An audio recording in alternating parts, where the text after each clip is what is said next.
Usually when I tell people my story, they ask why I haven't been in the media.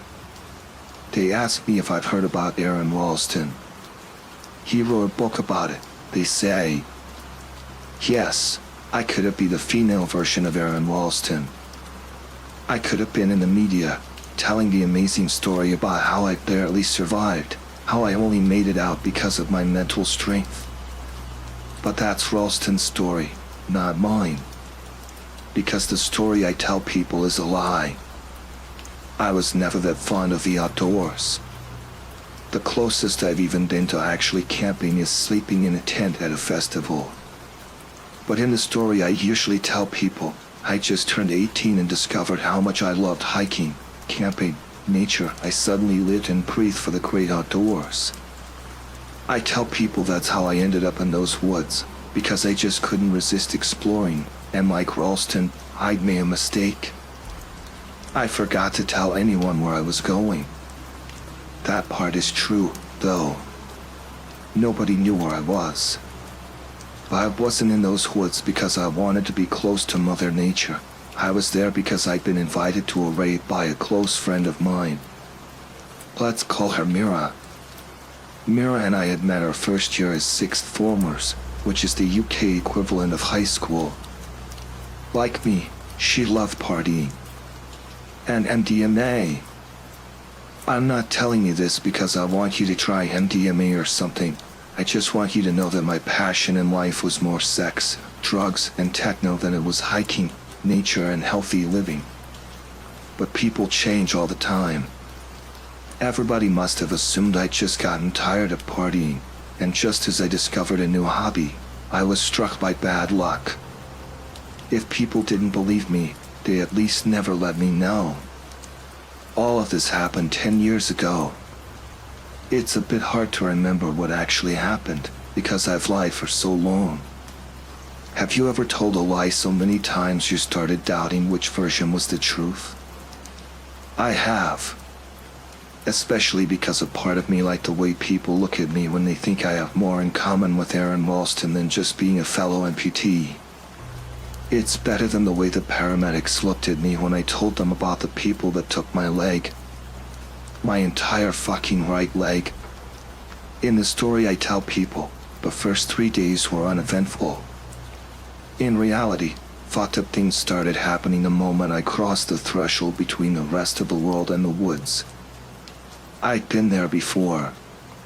For raves and stuff. I'd maybe been there 4 or 5 times before, and the raves hadn't even been close to the road. But I'd still have cell service even when I was further in the woods.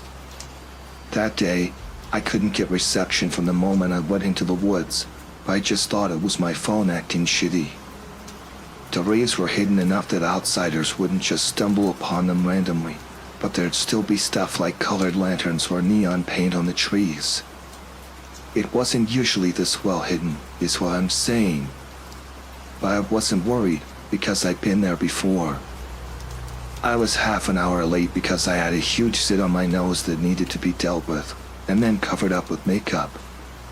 So the only thing I was worried about was Mira giving too much of our Molly away to randos. The fact that I hadn't seen anybody else or that there wasn't any lanterns or other points of orientation wasn't that weird. Maybe the police had been at the latest rave and this one was more hush-hush. I just kept walking, like the fucking moron I was back then. I knew I should have seen or heard the rave by then, but I just kept walking. Then I saw it. It was a mason jar with a tea light in it. A few meters away was another, and then another. I thought I'd finally found a rave. Sure, the mason jars had more of a middle-class white couple getting married vibe than the usual stuff that showed I was heading in the right direction, but they worked out fine. Like a landing strip towards a fun Friday night. I did think it was weird that I couldn't hear any music, but sometimes there was problems with the speakers that whoever hosted the raves had brought. I know it sounds like I was a fucking idiot that just kept ignoring every possible red flag, but you gotta understand that these raves were a bit sketchy. I wasn't like the girl in horror movies that just had to check out the creepy basement. Seriously, if you ever been to the kind of illegal drugs everywhere kinda rave I'm talking about, you know they're in some real sketchy locations. A few 100 meters into the woods weren't weird.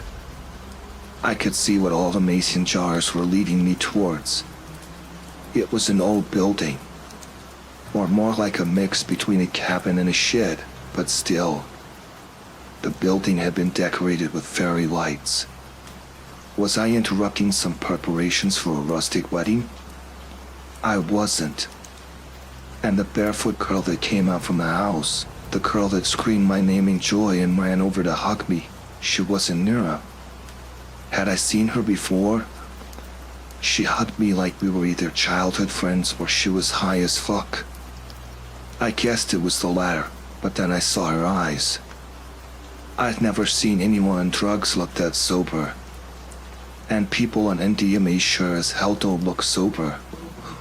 I asked her where Mira was. Just inside, she said. Come, we were waiting for you, she cooed into my ear. I thought she must have done too many drugs. None of my friends had talked about going to this rave. It was Mira that had sent me a last-moment invite that she herself had just gotten. At least that's what she said in her text. Who were waiting for me, ma'am? I was a bit irritated if all of those waiting were already rolling on me in Myra's drugs. I know it wasn't all mine, but I sure as hell didn't want some barefooted mental case taking all my drugs. My half was mine to give out, you know. There were even more fairy lights inside. And those oriental-looking pillows that works as chairs that hippies like to decorate their houses with. And a small table with like 20 water bottles. Maybe this wasn't a rave, but some psychedelic event. Not that I minded. I preferred MDMA, but I didn't say no to other kinds of drugs. Just as I was getting ready to ask Mira what was going on, I realized she wasn't there. That was weird. There was, of course, the barefooted girl, who was now holding hands with me, slowly interlocking her fingers with mine. I wanted to rip my hand away from hers, but it seemed rude. There was also another girl and two guys. I'd never seen any of them before. But Nira wasn't there. The barefooted girl for sure looked like the psychedelic hippie type, but the three others didn't. One of the guys looked like he was a law student on his way to his first internship. He was wearing shiny wingtips and all. The second guy looked average. Sweatshirt and black pants, sneakers, all of it average. The girl was got black hair, black clothes, black piercings, black smuggled eyeliner and black lipstick as the cherry on top. This looked like a casting for some teenage series where it focused on a bunch of very different people being the bestest of best friends even though they had nothing in common. But this wasn't a TV series. And it freaked me out. The look-alike lawyer, the average guy and the goth girl didn't even look at me or the hippie chick. It was weird.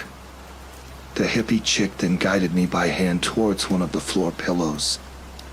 She called the other three her friends and said they weren't ready to talk. Later, she said, later they'll be ready. She offered me a bottle of water. I hesitated, wondering if it was drugged. She noticed and said that it was just water, nothing special. As I turned the bottle, it made the click sound, the one that means it hasn't been opened before.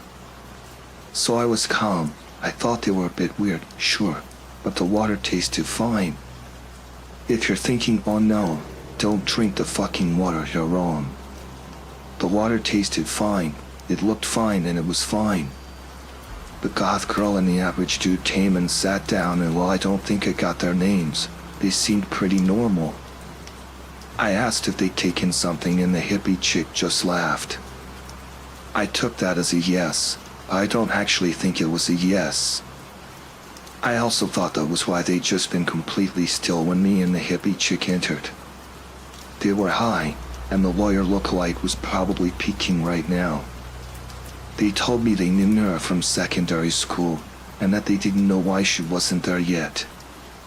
Mira was a bit flaky, and we laughed a bit about that. I thought the hippie chick had said Mira was inside, but hey, she did seem like she had lost touch with reality, or maybe I just misheard her. They said they all went to the same sixth form. It made sense. There was a sixth form closer to where Mira lived, but she still went to the same one as I did. Ours wasn't that far away from where she lived, though, and it had a better reputation. I relaxed completely. Mira had thought it was a rave, but her friends from secondary school had actually planned a different kind of party. Now she was late, as she sometimes were, and that was fine. When I asked if their friend, the lookalike lawyer, was alright, they just said yeah and yes, he's just in his own space right now and so on. They seemed nice. A bit weird, but I guess Mira and I were a bit weird too. They told me about Mira, what she was like when she was younger and stuff. I was starting to wonder why Mira hadn't introduced us earlier when the lookalike lawyer moved over towards us. He moved like he was still high as fuck, which made sense. He couldn't walk straight, and I thought he was about to fall when he kinda tipped towards me. He hadn't lost his balance, though. I know this now, but I didn't back then. It felt like he had pinched me, like he'd pinched my neck. I moved my hand up to touch the place he pinched me when I felt something hard on my neck. Thin and hard. A syringe, a small fucking syringe, was sticking out of my neck. I felt warm and comfortable and my entire body went limp, but it felt nice. The lawyer lookalike didn't look worried, but that didn't upset me the slightest. I was floating on my own pool of happiness. Then I passed out. What happened next is like seeing pieces of a puzzle or maybe a few pictures from a party. I remember enough to understand a bit of what happened, but I never got to see the full picture. Either I've just forgotten, or I faded in and out of consciousness. Who knows? I saw the hippie chick. She was close to my face, stroking my hair and my cheek. Then I saw the treetops. It was night. Then it wasn't night anymore. Then someone had moved me, or I turned over myself. I saw the 4 people sit in a circle, preparing something. I looked like they were making dinner. Then they were all standing, and the lawyer lookalike wasn't wearing any trousers. I didn't think about this at the moment, but the reason why he couldn't walk straight wasn't drugs. And it wasn't an act either. Because I saw his legs. One was completely average, like it was a normal leg and all. The other was this shriveled gray thing, thinner and smaller than his other leg. It wasn't really a leg, but I guess he used it as a leg. Then I saw the treetops again. It was either dawn or dusk. It looked beautiful. I even saw a bird. Then I was turned again. Maybe they wanted me to see, but I saw them throw whatever his second leg was into a bonfire. It burned in the same way paper would. Then I saw them standing again. He had a new leg. It wasn't hairy like his other leg. It looked smooth, like he'd just shaven it. Because I had just shaven it. He touched it in the same way you would touch someone you love. Like when you wake up next to someone you fancy, that fancy you too, and they caress your face. That's how he touched the leg. Then they were all sitting in front of me, smiling. The lawyer lookalike spoke for the first time. He said thank you. But it sounded metallic, uncanny. The way he pronounced the 2 words were weird. And I'm not talking about the way a foreigner might struggle with pronunciation. It was something else. I don't know how to describe it. It was like he'd never tried speaking before. And then I woke up in a hospital bed. I'm going to tell you what the doctors, nurses, the police, and everybody else told me happened. The story that I ended up making my own. I was hiking when a tree fell over me. An old and huge tree. It was at the end of the third day of my trip, and I was a few miles into the woods and not close to any normal hiking trails. My tent, sleeping bag, food, and all my other hiking stuff wasn't close, but I had a rubber mallet, those you use on tent pegs, and a small outdoor knife. That was the two things I used to do a DIY amputation and free myself from the tree. Without my right leg, I then crawled several miles and was found by a trucker who just happened to drive by and noticed me. I was rambling, saying someone had stolen my leg. Then I was picked up by an ambulance, and I continued to say someone had stolen my leg. They said it was just the trauma making me believe that. I was out in those woods for 8 days, apparently, and can you imagine what that kind of horrible experience must do to the human mind? Being trapped for 5 days under a tree, slowly dying? I can't imagine. Because I wasn't trapped under any tree. Mira hadn't texted me. At least that's what she said. She didn't know anyone like the people I met in the woods.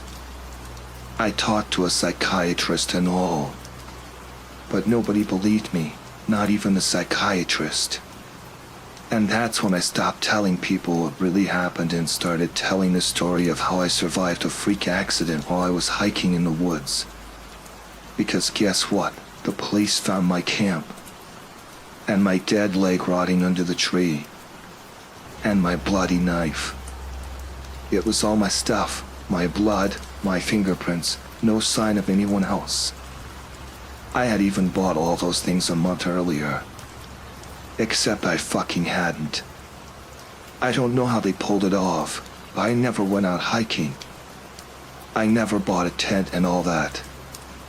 I was even wearing ugly hiking clothes when they found me.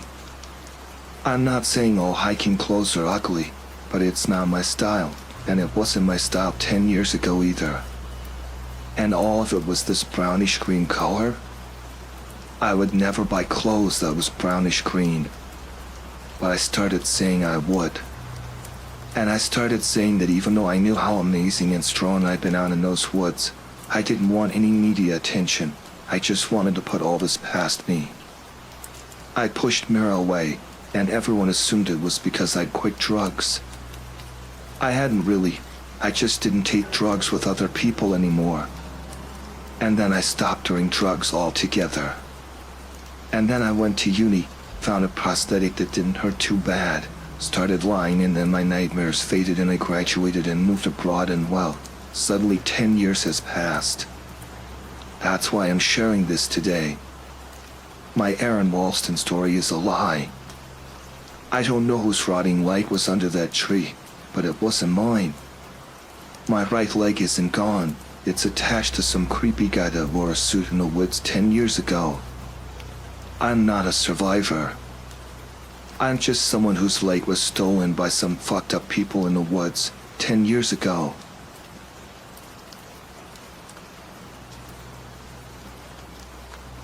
Today, my girlfriend Thea decided to go hiking. I know I should have gone with her, but she always does her hikes alone because I slow her down. Usually she's only gone 2 hours or so. Now, she's been gone for nearly 4. I'm considering calling the police. She should have been home by now. I've tried calling her repeatedly, but she doesn't pick up. All I have is our text conversation from the day, and as I read it over and over, I feel like something is terribly off. 2:33 p.m. Me, seen anything cool yet? Thea, nope. I'll send you pics when I get to the waterfall though. 2:57 p.m. Thea, you're cooking dinner tonight, right? Me, yep. Chicken pot pie. Thea, yum. So excited. After that interchange, we didn't exchange any texts for about an hour. I whiled away the time constructing pylons in StarCraft. Then, around 4, she sent me a text. 4:06 p.m. Thea, I found the waterfall. Below this text was a selfie. Thea, standing in front of a small waterfall, smiling at the camera. Arms crossed, cap covering her wild hair. Earrings the turquoise ones I'd given her on our first anniversary glinting in the light. I sent a text back. Me, your cute, winky face. Then I stopped. Something about the photo bothered me. I stared at her smiling face, blue eyes shaded by her cap. Her thick curls of black hair brushing her shoulders. Wait. Her arms were clearly crossed. She wasn't holding the phone. There was no way she could be. Someone else had taken the photo. Or maybe she propped it up on a rock or in a tree. But she couldn't have taken the photo herself. I quickly shot off another text. Me, who took that photo? She didn't reply to that right away. So I'd left the phone on the desk and went downstairs to start prepping dinner. I pushed the creeping anxiety to the back of my mind and focused on the food, putting more effort than usual into cutting the onions. Call me paranoid, but my last girlfriend cheated on me and left my heart broken. Knowing someone else took that photo and the fact that she hadn't responded to that text when she responded to the others promptly made me feel awful. Come on. She'd probably just asked some passerby to take her photo. Clunk my knife sliced through the onion, hitting the cutting board with a full thump. But what if? When I got back upstairs 45 minutes later, I was relieved to see there was a new text. 4:53 p.m. Thea, thinking of you, winky face. I frowned. First, she didn't answer my question. Second, Thea doesn't usually send emotes or smileys. Gifts, sure, but not this. It was weird. Me, thinking of you, too. Did you get my last text? Thea, I'll be back by dinner time, love. Thea usually didn't send less than 3s to me either. That was more me. In any case, I decided to let it go. Me, okay. I love you. Love. I unpaused StarCraft and played for a while. I was only interrupted by my phone pinging. I picked it up. A text. 5:37 p.m. Thea, I'm on my way back. Thea, image loading. The image popped up. It was another selfie. This time, she was holding the phone. I could see her outstretched arm in the lower part of the frame. And she was standing in a much clearer part of the forest. She must have been near the trailhead. I breathed a sigh of relief and began to type. Me, awesome. Pot pie is already in. My fingers froze. In the photo just at the edge of the screen there was something in the fallen leaves. A shadow. A shadow just a few feet from our own, cast by someone off screen. It's after 6 now. Dinner is cold. I've been sitting here, my heart pounding, calling Thea repeatedly. Nothing. Except for one text that came in as I was typing this up. Thea, I'm going to be home late. Sorry. I love you. Somehow. I'm sure she wasn't the one who sent that text. Thea never returned home on Saturday night. A lot of you told me to go look for her myself. So that's what I did after I called the police. I headed over to the trail alone. Well, not entirely alone. I brought our little dog, Giselle, thinking she might be able to pick up a scent or something. But as soon as I pulled into the parking lot, my heart dropped. There was her car, her beat-up Honda Civic parked crookedly under a street lamp. Thea's still here, but she wouldn't do that. Not voluntarily. It was already pretty dark out, and we have a lot of coyotes in the area.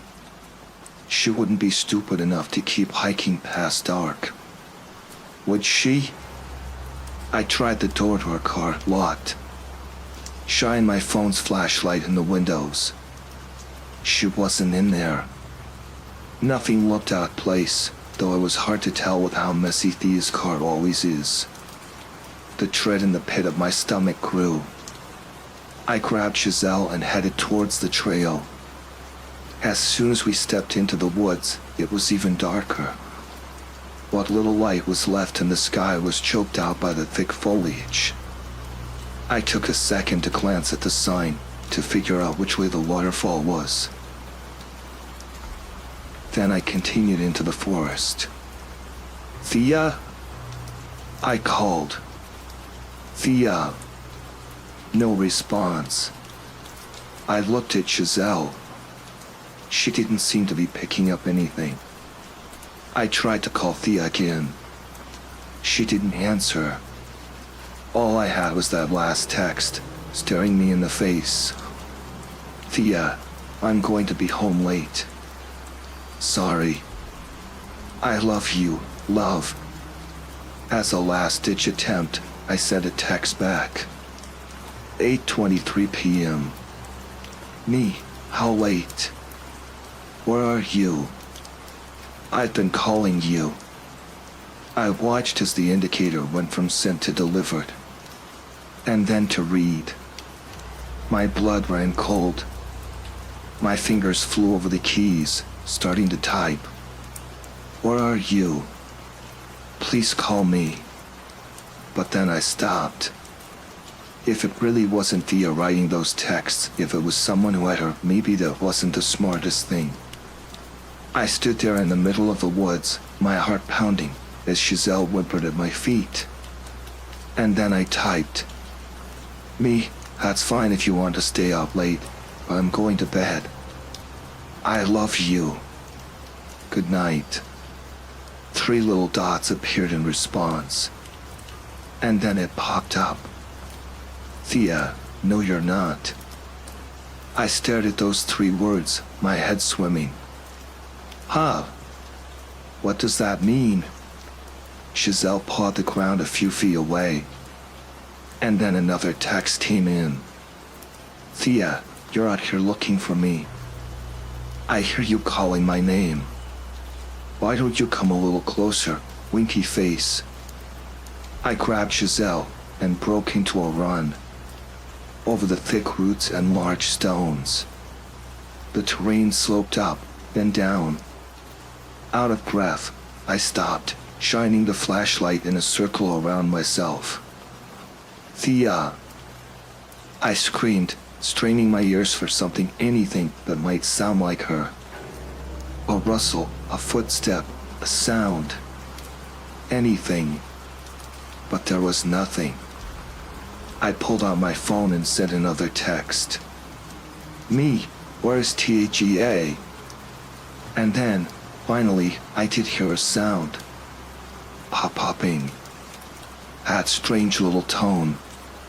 The one I'd heard all over the house for the past 2 years. Whenever Thea got a text or an email, it was Thea's phone. Right out there, somewhere in the darkness. I blindly ran towards the sound. But as soon as I stepped off the trail, the terrain changed. A deep slope, a carpet of dry leaves. I hadn't gone 10 steps when I stepped on the uneven surface of a jagged rock. My ankle buckled, I lost my balance, I careened into the darkness. Then a rustling sound off to my left. The snap of a branch. I pulled myself up as fast as I possibly could.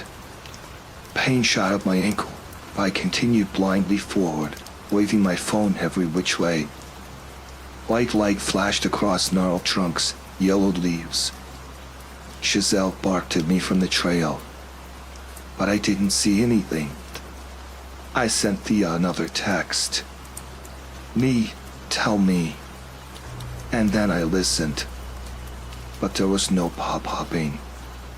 No footsteps, no rustling. Nothing. Just silence, punctuated by Giselle's barks. The police arrived soon after that. I told them everything. I showed them the texts, showed them where I'd heard Thea's cell phone. They didn't find her, but they did find something in the parking lot that I'd missed. A turquoise earring. I didn't sleep on Saturday night. I drove around town for hours, looking for anything suspicious, asking late-night partygoers if they'd seen anything. I called the police repeatedly, checking in on their search. Nothing. And then, when the sun broke over the treetops, my phone pinged. To my surprise, it was Thea. 6:42 a.m. Thea, I'll see you soon, smiley face. Thea, image loading. A selfie popped up. But this one wasn't like the others. The photo was dark and grainy. The forest was all grays and shadows, maybe taken just after sunset or just before dawn. And there, leaning against a tree, was Thea. Arms hanging at her sides. Hair wild. Her cap pulled so far down, her eyes were completely hidden in shadow. Just looking at it made me feel like throwing up. I sent the photo to the police immediately, but they haven't been able to do anything with it yet. I thought they had some technology where they can pinpoint the location of a cell phone, but either they haven't been able to do it, or they don't want to tell me yet what they've found. But there's one thing I haven't told the police. Tonight, I got one final text from her. After nearly 48 hours without Thea, after my fruitless search in the forest, after everything the police have done, this is all I have. One final text. 12:01 a.m. Thea, are you going to come find me? Winky face. I think maybe it's time to return to the woods. You guys pointed out that going into the woods was a bad idea. You're absolutely right. When I wrote that, I had maybe 2 hours of sleep and about 5 cups of coffee. I wasn't thinking clearly. That text was a trap, set by whoever took Thea. I handed everything over to the police. Even the final text. They were able to find out what cell tower Thea's phone was pinging off of, but, unfortunately, the area encompassed most of the park. I organized a small search party to go around town and search. We also posted all over social media. Everything came up empty. Wednesday rolled around with no texts, no leads, no word from the police. And then Thursday. Each hour that went by without hearing anything, I got a little less hopeful. Several times I forced myself to look at those 3 photos she sent me, to look for clues. But they only made me feel sick. And then Friday happened. I'd started the day as usual. Checked in on the social media groups, looking to see if anyone found anything out. I made some coffee and was about to call the police to see if there were any updates. And then my phone rang. When I saw the caller ID, I couldn't believe it. Thea. I snatched the phone and immediately picked up. Thea? I asked, my heart pounding in my chest. Silence on the other line. Thea, tell me where you are. Please. Silence. If this is who took Thea, please. I'll do anything. Don't hurt her. I'll pay ransom. I'll do whatever you want. Just please, please don't hurt her. No one spoke, but I did hear something. Now. A faint crackling sound. Static. The wind blowing through the speakers. Please, say something. My heart pounded. My legs shook. I glanced around the kitchen, my mind racing. Can't the police trace the call? Do they need to be on the line? Do I need to keep the call on for 60 seconds? I had no idea. Do you want money? I asked, my voice trembling as I opened my laptop. We don't have much, but I'll wire it all to you. Right now. Please, just give Thea back to me. I began placing a wireless call to 911. The crackling sound intensified. Please. The call dropped. I immediately told the police. Begged them to trace it, to do something. But they just gave me the same canned responses they have for the past several days.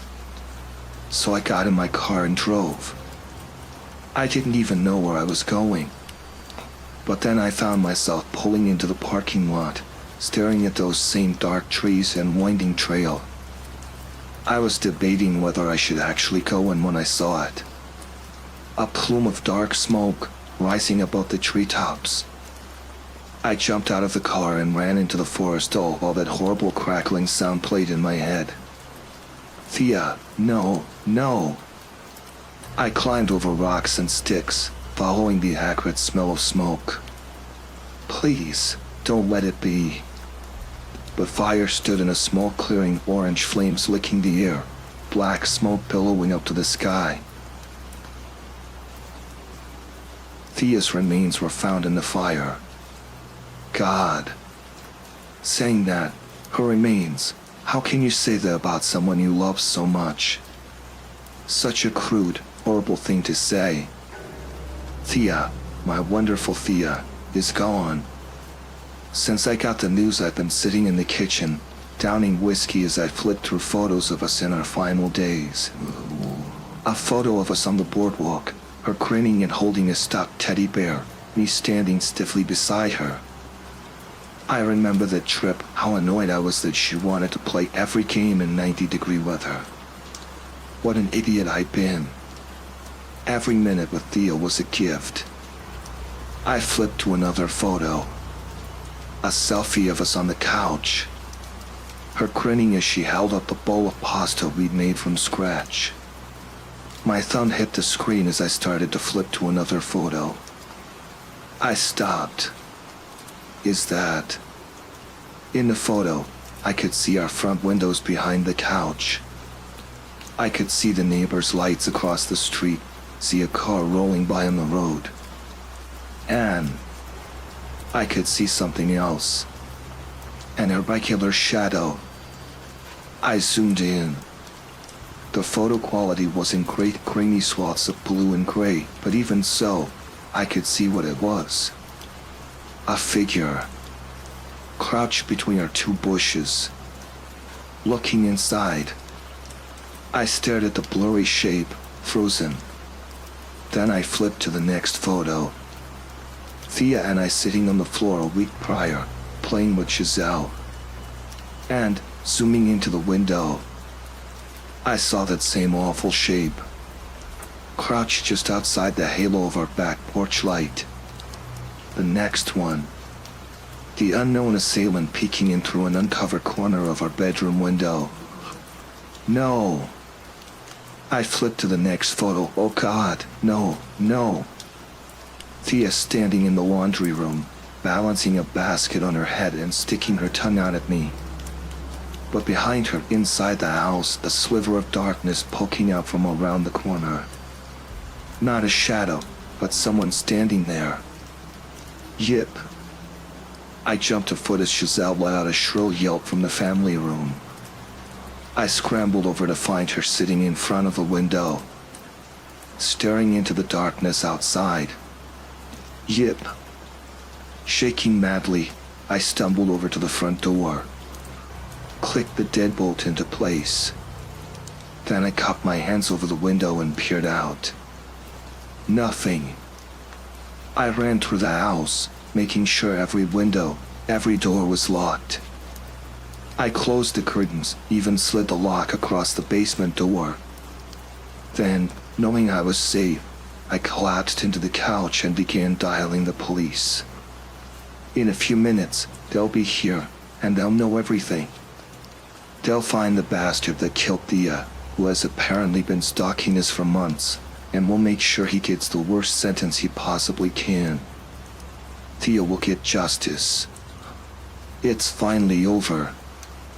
Or has it just begun?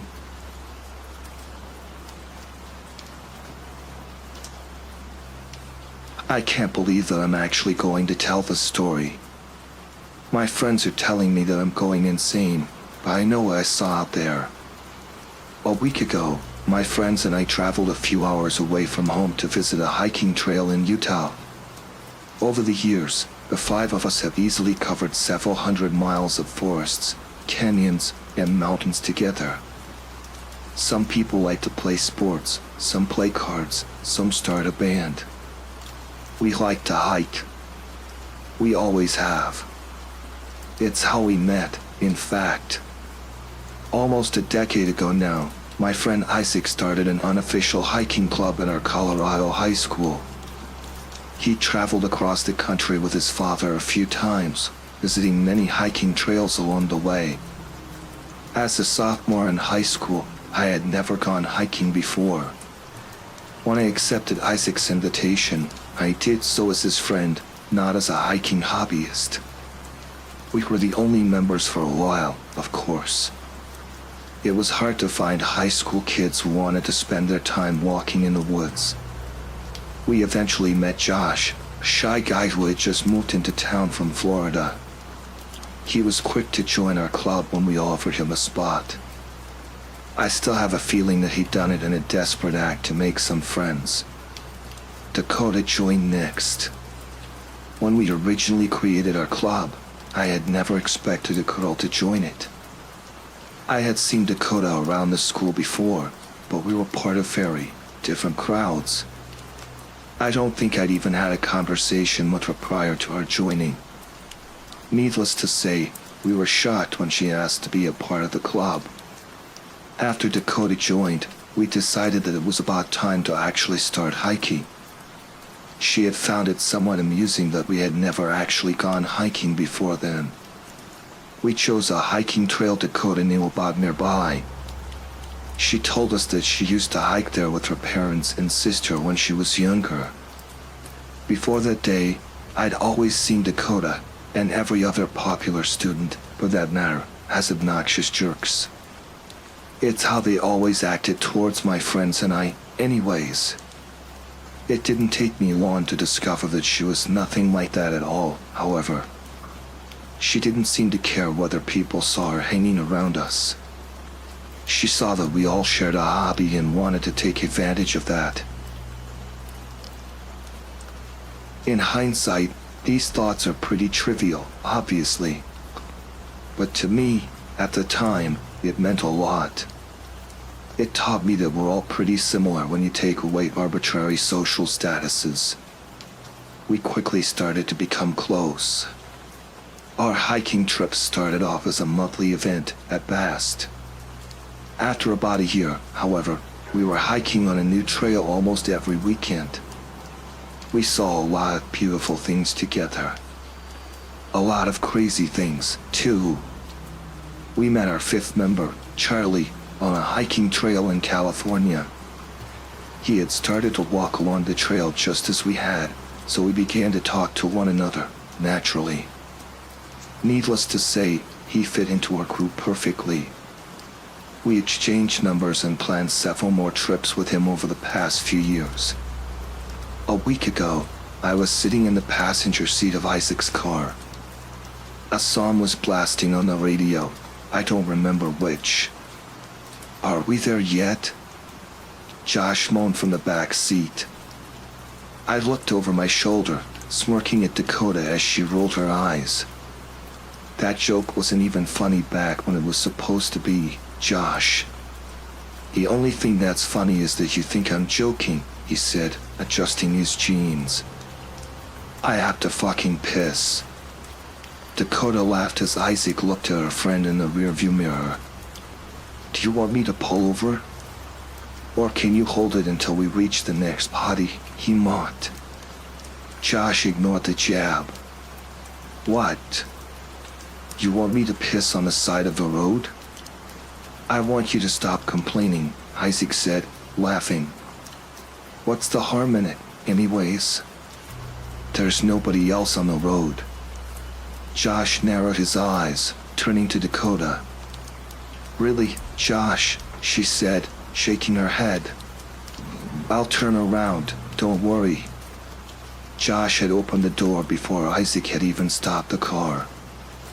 I watched Josh in the side mirror as he nearly fell from the car, unzipping his pants. The three of us chuckled as I undid my seatbelt, opening my door. What, are you going to help him? Isaac said, causing Dakota to laugh. I scoffed. We've been in here for hours. Just stretching my legs, I said, stepping out of the car as Josh gave me a weird look. I groaned, stretching my arm behind my head as I looked out into the empty field that nearly reached the horizon. My eyes landed upon the skull of a deer as I listened to my friends talking behind me. Ah, Dakota said from inside the car. It's so cute and tiny.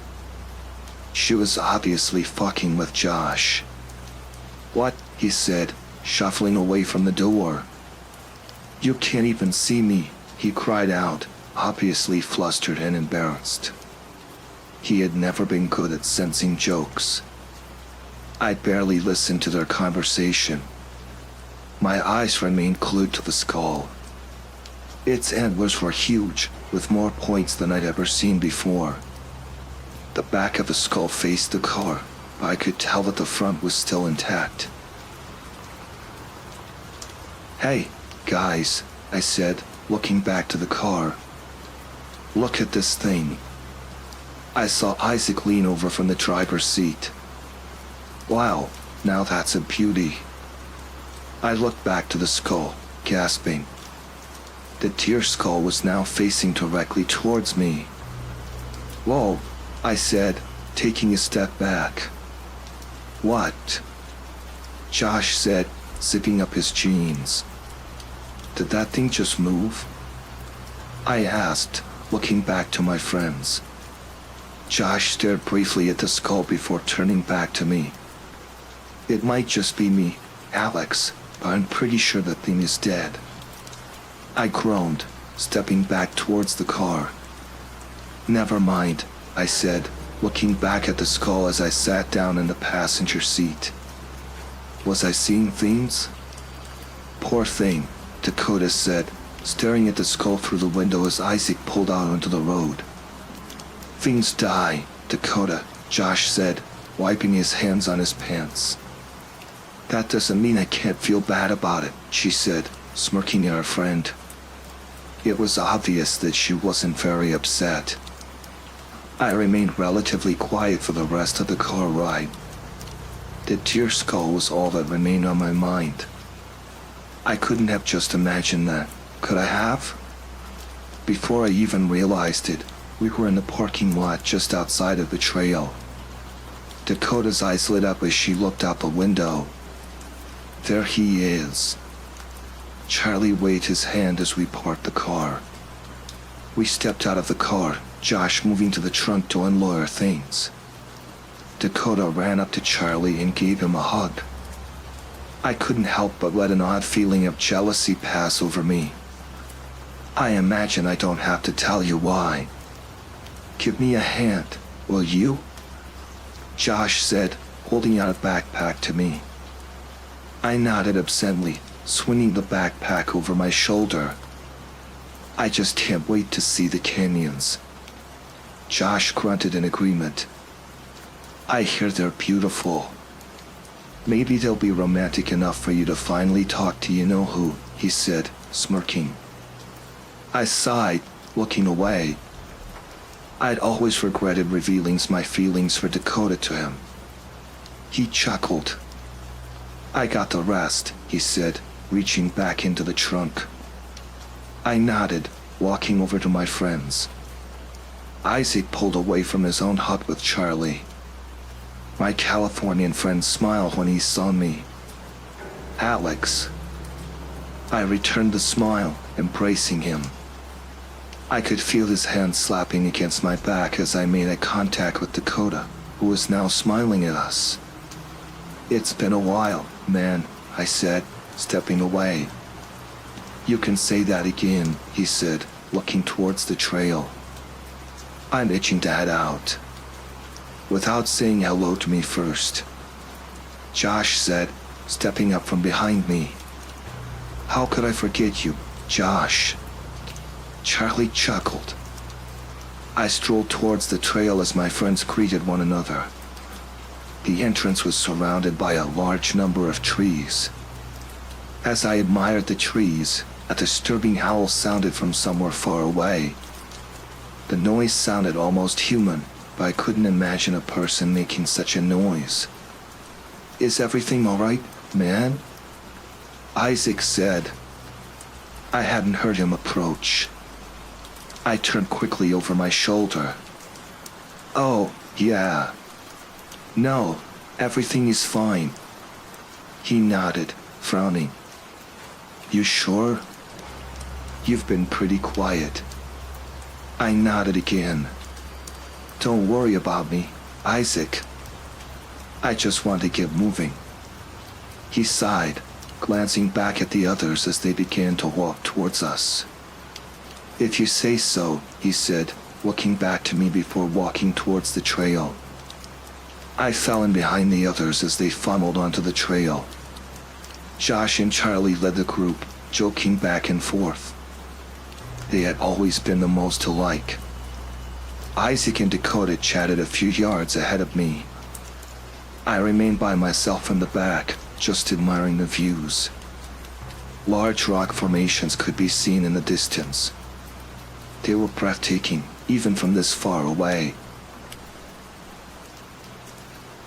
I noticed Isaac glance back to me a few times during our walk, but I ignored it. I had other things on my mind. What had I heard howling before? It had to have been some kind of wolf, I imagined. That, combined with the odd encounter with the skull, had shaken me. I noticed Isaac beginning to speed up to catch up to the others. Dakota slowed, spinning her head around, her ponytail bouncing around through the hole in the back of her baseball cap. She smiled as I approached. Hey. I gave her a polite smile as she began to walk beside me. "Hey," I said, looking back out towards the rock formations. "They're pretty, aren't they?" she said, scratching her arm. "This is probably one of my favorite views we've seen so far," I said, looking back to her. She was staring at me. "Why are you being so quiet?" Dakota asked, glancing to her feet as she stepped over a large rock. I sighed, shrugging. "I don't know. I just saw some weird stuff back there, that's all." She nodded. "Well, start talking," she said, smiling. "We don't get to do this enough anymore. I don't see that often, okay?" I couldn't help but smile. "I'm fine, trust me. I just got a little spooked." "I'm okay." "Good," she said, lightly shoving me. "Thanks, Alex." I nodded, watching as Charlie and Josh began to argue with Isaac up ahead. "What's going on?" I called out. Isaac turned back towards us, throwing his hands up in the air. "These idiots want to start walking off of the trail." Josh scoffed. "Well, why not?" I groaned. "No, man. I think I heard a wolf earlier. We'll be safer on the trails." I don't know, Dakota said, looking up to me. I think it could be fun. Yeah, don't kill the party, you two, Charlie said, stepped off of the path with Josh. Isaac looked back to me, defeated, before following the others. I guess it's decided, then, I sighed, walking with Dakota towards the others. It'll be fun, Alex, she said. Don't worry. I walked with Dakota for a while. We were mostly quiet, just enjoying each other's company. Every now and then, we'd point out a cool rock structure in the distance or a deep canyon. I found myself staring at Dakota a few times, as creepy as that may sound. I had to stop myself from telling her the truth several times. I slowed down as we approached the others, who had stopped up ahead. We were on the edge of a cliff, Josh and Charlie standing on the ledge. Isaac was looking through his backpack, eventually pulling out a granola bar.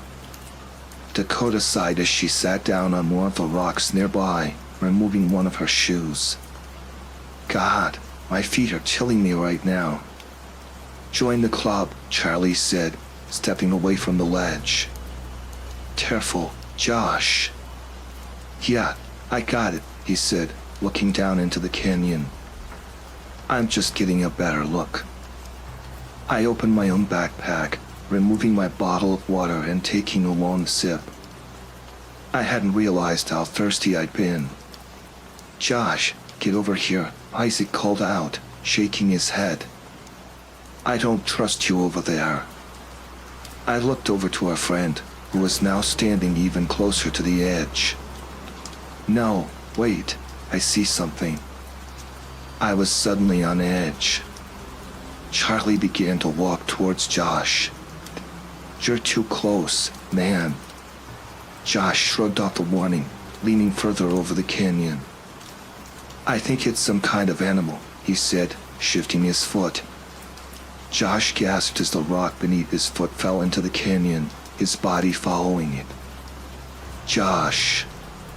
Dakota cried out as our friend fell into the canyon. Silence filled the air for several seconds, followed by a loud thud. Josh's screaming began almost instantaneously. Charlie was over the side of the cliff in seconds. Isaac, Dakota, and I followed quickly, peering over the edge. It was thankfully not as far down as I'd imagined it to be. It had to be only 40 feet high, at the most. Small ledges lined the side walls of the canyon. Charlie was already halfway down. The three of us, without thinking, began to descend the side wall of the canyon. Josh's cries grew louder as we approached, his voice echoing between the rock walls. I nearly vomited as I reached the bottom. I hadn't seen Josh from the top of the canyon. I hadn't seen his leg. A jagged, snapped bone stuck out of Josh's skin about halfway up his left calf. His foot dangled loosely below it. Blood had started to pool out from his wound. Jesus, Isaac said as Charlie knelt beside his friend, removing his shirt and beginning to tie it around the wound. I trusted that Charlie knew what he was doing, even if he didn't. Dakota had started to cry. She was beside me, her face in her hands. I hesitated before putting an arm briefly around her shoulder, trying to calm her. I'm sure Josh didn't need to be stressed out any further. Isaac and Charlie were knelt beside Josh, who was crying out in pain. We have to get him back to the car, Isaac said, rubbing his forehead. We're not going back that way, Charlie said, eyeing the wall. Not with his leg. I rubbed Dakota's arm, looking around. My eyes landed on a dark hole near the end of the canyon. Hey, I think there's a cave down there. Everyone, save for Josh, simultaneously turned their heads towards the cave. Charlie hummed. Are you suggesting we bring Josh underground? I shook my head. No, I'm just saying there might be another exit through there, that's all. Isaac looked back to Josh. That's probably our best bet. If anything, we have to move that way anyways, he said, pointing behind him. I don't see anything down there. Charlie nodded, reaching for Josh's arm. Well, we've gotta move quick, whatever we do. Charlie and Isaac helped Josh up to his feet, who swore loudly as his foot swung at the end of his leg. I had to look away. I felt almost as comforted with my arm around Dakota as she likely did, but I moved it anyway. The five of us began to move slowly towards the end of the canyon. We didn't speak, but our thoughts were shared. We didn't know what we'd do if the cave led nowhere. Josh had started to cry by the time we'd reached the cave. Guys, I'm so sorry, he cried out. Keep calm, Josh, Isaac said. We're getting you to the hospital. I'm so fucking sorry, he cried, shaking his head. Thank you guys so much for being my friends. I love you all so much. I felt my heart begin to hurt. He was speaking as someone who thought they were dying would. My father spoke like that when I was younger, right after his first heart attack. Don't worry, Josh, Charlie said, stepping away from our friend as Isaac took all of his weight. He stepped towards the cave opening, turning on his phone flashlight before looking back to me. Alex, come with me. I didn't hesitate. I followed Charlie into the cave, my heart racing. I knew we had to get Josh out of here soon. Charlie's phone flashlight hit the back of wall of the cavern we were standing in. I stared in confusion at the wall. Pictures had been drawn into the wall. The largest drawing depicted a large mass of simplified, stick-based people. Above it, a giant animal had been drawn. It had large antlers, and its legs seemed to be abnormally long. Wow, Charlie said, shining his light across the drawings. Is this, like, prehistoric shit? Like caveman drawings? I don't know, I replied. I turned over my shoulder, the other three shuffling slowly into the cave. Charlie turned to them. You three stay in here. Alex and I will move ahead and see what we can find. The others agreed. Charlie and I moved through the only tunnel that rested in the wall of the cavern. After a few minutes of slowly walking, I began to make out a brief source of light up ahead. Charlie. I cried. I saw it too, he said, turning over his shoulder. I expected my friend to call out to the others, so his silence shocked me. I looked to him, his flashlight pointed at the wall. Within it sat a new tunnel, narrower than this one. What, Charlie? I asked. He didn't look at me. I just saw someone. I froze. What? I just saw someone, Alex, he repeated, stepping towards the tunnel. I reached forwards, grabbing his shoulder. Oh, man, what are you doing? What are you talking about? Charlie yanked his arm away. What if they can help Josh? He said, stepping into the tunnel. I stammered, not knowing what to do. Guys, come on. I shouted back down the tunnel before following Charlie. My friend shuffled ahead, squeezing through the tight space. I tried to call Charlie back, but he wouldn't stop moving. He wouldn't even respond. It was as if he was in a trance. I watched as Charlie stumbled out of the tunnel in front of me. He shined his light out into a new chamber. I could feel the walls pushing against my lungs as I pushed my way into the cavern. The end of the tunnel came quickly. I fell to the floor, the air knocked from my lungs. I looked up, fear beginning to course through me. We were high up in the cavern, on a ledge looking over the rest of the chamber.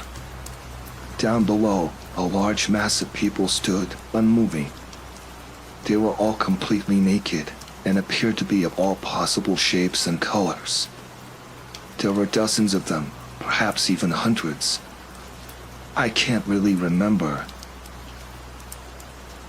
Torches had been set up near the back of the room. Surrounded in a circle of light stood a large creature. Its legs were horrifically long and seemed to be bent in the wrong places. Its head resembled the skull of a deer, its antlers nearly scraping the ceiling. Its empty, black eye sockets were staring directly at me. Jesus Christ, I said, pushing myself to my feet. I stumbled towards the tunnel.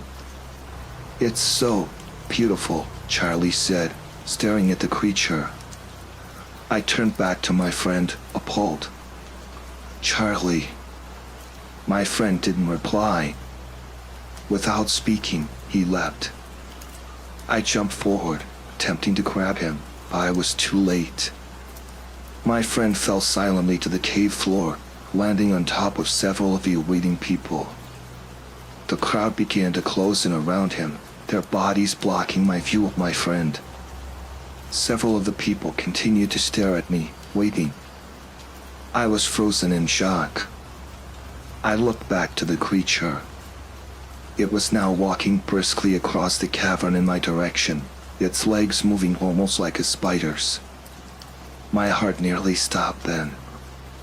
I hadn't even seen the thing start to move. I practically fell back into the tight tunnel, pushing my way back to main corridor. I ran into the wall in the main tunnel. I could barely see anything at all. I heard a gasp from up ahead. Oh, Jesus. Alex? Dakota called from up ahead. We thought you'd gone outside. Run. I said, moving quickly towards the exit of the cave. My friends moved as fast as they could, though they had no idea why. I tried to explain what had happened to Charlie when they'd made it outside, but the others didn't believe me. Isaac cut me off, telling me that we just needed to get Josh to a hospital. It's been a week since everything happened. For days, Dakota and Isaac have asked me where Charlie went. I keep trying to tell them, but even I'm starting to doubt my own story. Isaac seems convinced that we must have seen some kind of animal in there, like a bear or something. But I know what I saw. Dakota came to my house yesterday. We had a long talk about everything. I think she believes me. The doctors say that Josh is going to be okay. Thank fucking God. I don't know what to do. Dakota told me that she wants to go back. She thinks Charlie might still be alive. I don't want her to go. I love her. She doesn't know it, but I do. Maybe she does now, and she's just good at hiding it. The point is, I don't want to lose her, too. I don't know what I'm going to do. I could go with her back to the cave, or I could go alone. Maybe I'll try to convince Isaac. God, maybe I won't even go. As horrible as it sounds, he might just be gone. I saw how he acted in that cave. He wanted to be with that thing. I need to think. Whatever the case may be, I think I'm going to take a break from hiking after this. I'd like to imagine that I would have made the decision to return to the cave on my own, but I'd be lying if I said that your comments hadn't pushed me in that direction. I called Dakota at around 7 o'clock last night. She picked up almost immediately. Hey, Alex. What's up? She asked, her voice slightly electronic. I've been thinking, I said, trailing off. Did I really want to do this? Yeah, she pushed, anticipation in her voice. I sighed. I think we should go back to the cave, I said, my words met with silence. I know Charlie's alive. He has to be. More silence came through the cell phone. I was thinking the same thing, Dakota finally said, her voice quiet. We talked for a little while. We decided together that we would go tonight. There was no use in putting this off any longer. I was outside of her house at around 8 o'clock. We both called off of work for the next day and were ready to leave. The front door of her house opened within the first minute that I pulled into the driveway. She wore the same pink baseball cap from the week before, her blonde ponytail sticking through the back. I smiled as she stepped into my car. Hey, she said, shutting the door behind her. She was trying to make this meeting feel normal, but it was anything but. Hey, I said, gripping the steering wheel. She looked at my hands. Are you feeling okay, Alex? I nodded. Don't worry about me, Dakota. I'm just a little nervous, that's all, I said, giving her a polite smile. I glanced to her hat. I like the hat, I said, confusing myself. She hadn't expected the compliment either. Oh, yeah, thanks.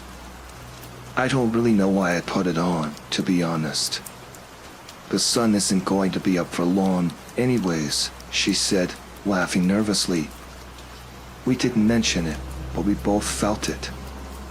This was the most awkward a conversation had been between us since high school. She adjusted the hat on her head. So, is Isaac coming with us? I hadn't even thought of our friend, as bad as that sounds. Oh, I haven't talked to him. She nodded. Well, let's call him now. We can use all the help we can get. I pulled out my cell phone, scrolling through my contact list.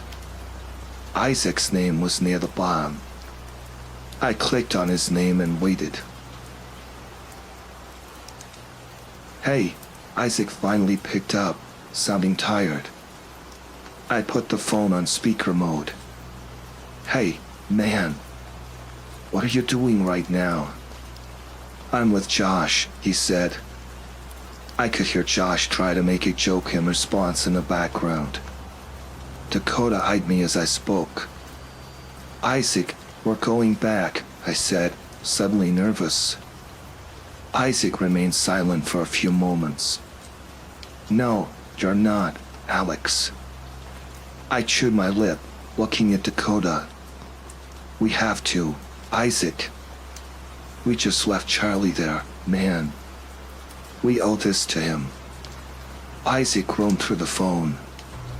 It sounded like he was walking now. Look, Alex.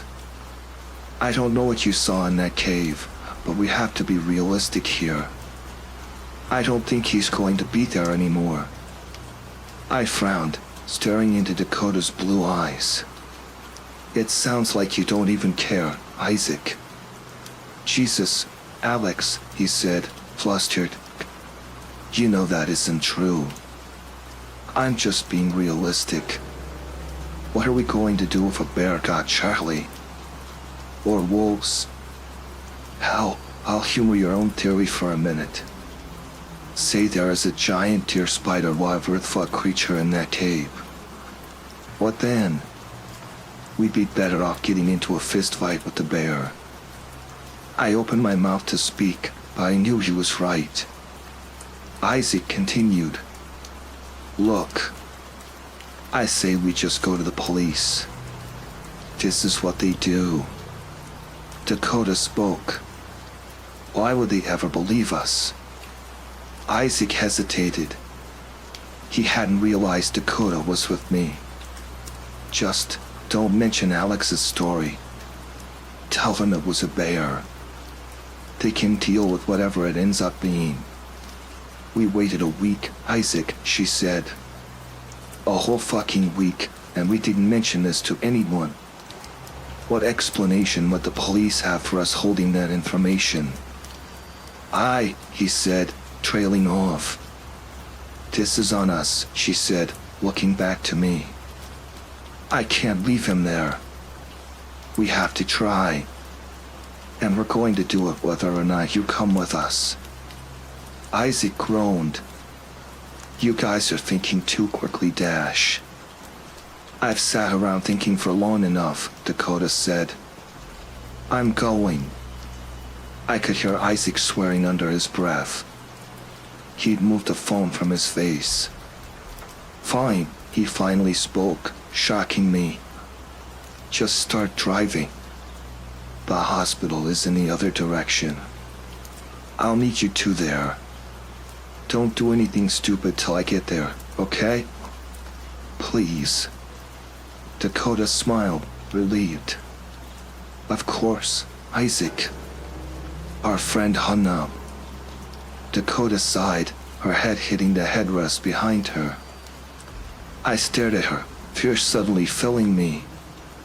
Did I want her doing this? Could I even stop her?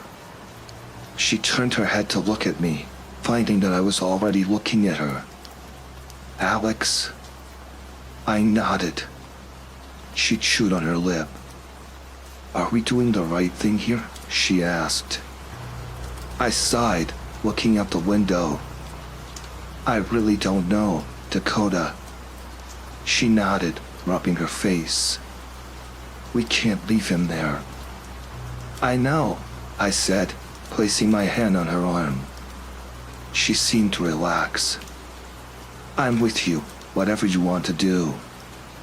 She smiled slightly, a smile I'd never seen from her before. Thank you, Alex. We drove all night. We stopped a few times. Dakota seemed to want to pull over more than she had last week. Maybe she was stalling. If she was, I thank her for that. I pulled into the parking lot that sat in front of the trailer around 6 in the morning. Only one other vehicle was there, a familiar black truck. I stepped out of my car, Dakota following as I approached Isaac's truck. Our friend stepped out of his vehicle. Jesus, what took you two so long? I thought you weren't coming after all. I looked to Dakota.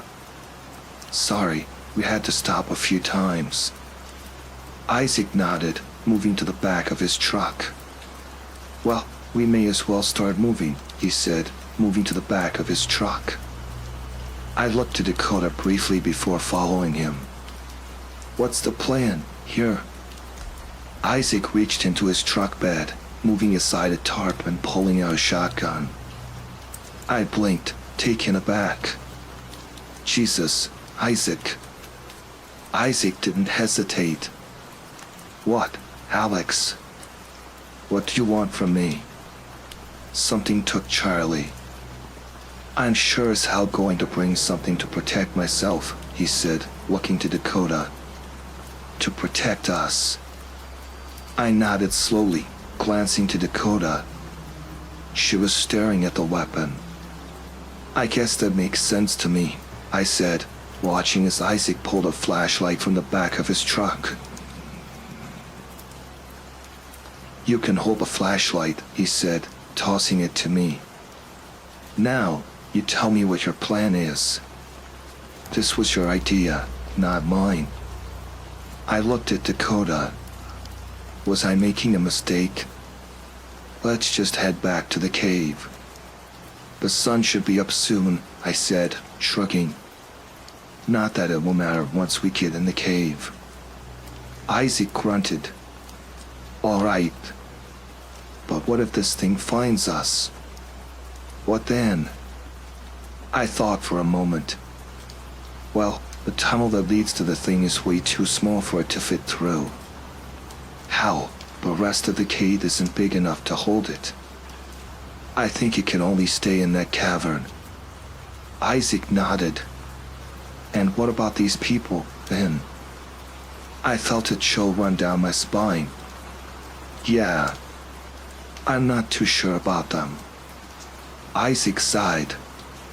Well, it sounds like we'll be safe from the creature so long as we stay out of its chamber, he said, slowly.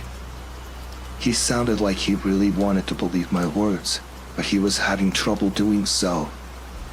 I'm just hoping that his followers, whatever they are, don't try to take us there. Dakota sighed loudly, startling me. We should just start moving.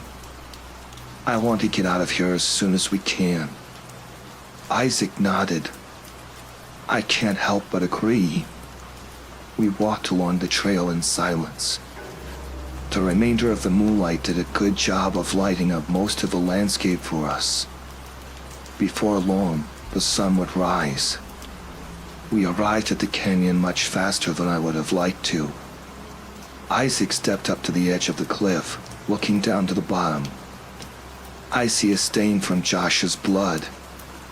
We're in the right place. I nodded, looking to Dakota.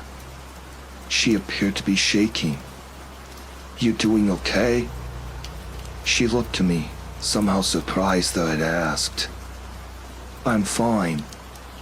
You can stay up here if you want, I said, silently hoping she would take my offer. Isaac and I can handle this. I'm fine, she snapped, instantly softening. I'm okay, Alex. You're not going down there without me. I nodded, looking to Isaac, who was now staring at us.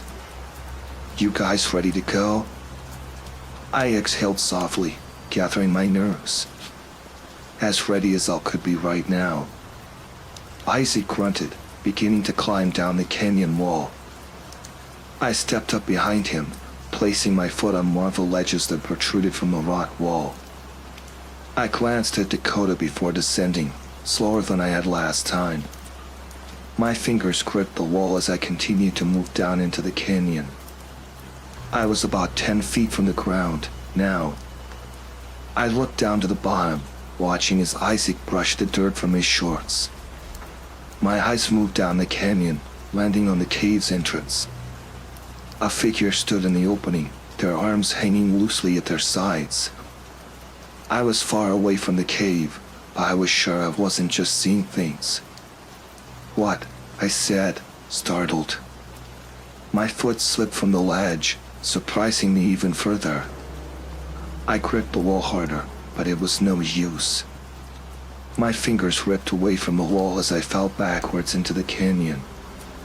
I couldn't have fallen for much longer than 2 seconds. My back slammed against the floor of the canyon, oxygen immediately expelling from my lungs. I gasped, desperate for air, just as my back exploded in pain. Isaac was by my side in less than a second. Alex. Alex, he said. I could hear him, but my vision had started to fade slightly. Was I passing out? Dakota was knelt by my side, but I couldn't hear her. I was completely disoriented. Dakota's words finally entered my ears. Alex, are you okay? She asked, fear in her eyes. Alex, please. I forced myself to nod. Relief seemed to crash over my friends. Jesus. Are you sure? She asked, her hand on my arm. I pushed myself to a sitting position. My back fucking hurt, but at least I wasn't paralyzed. I'm okay, I said, my voice completely shaky. Thank God, she said, resting her forehead against my shoulder. I thought you just fucking killed yourself. I felt comforted with her by my side. My eyes moved back to the end of the canyon. The entrance to the cave was empty. I think I saw someone down there, I said, pointing towards the cave. Down by the cave?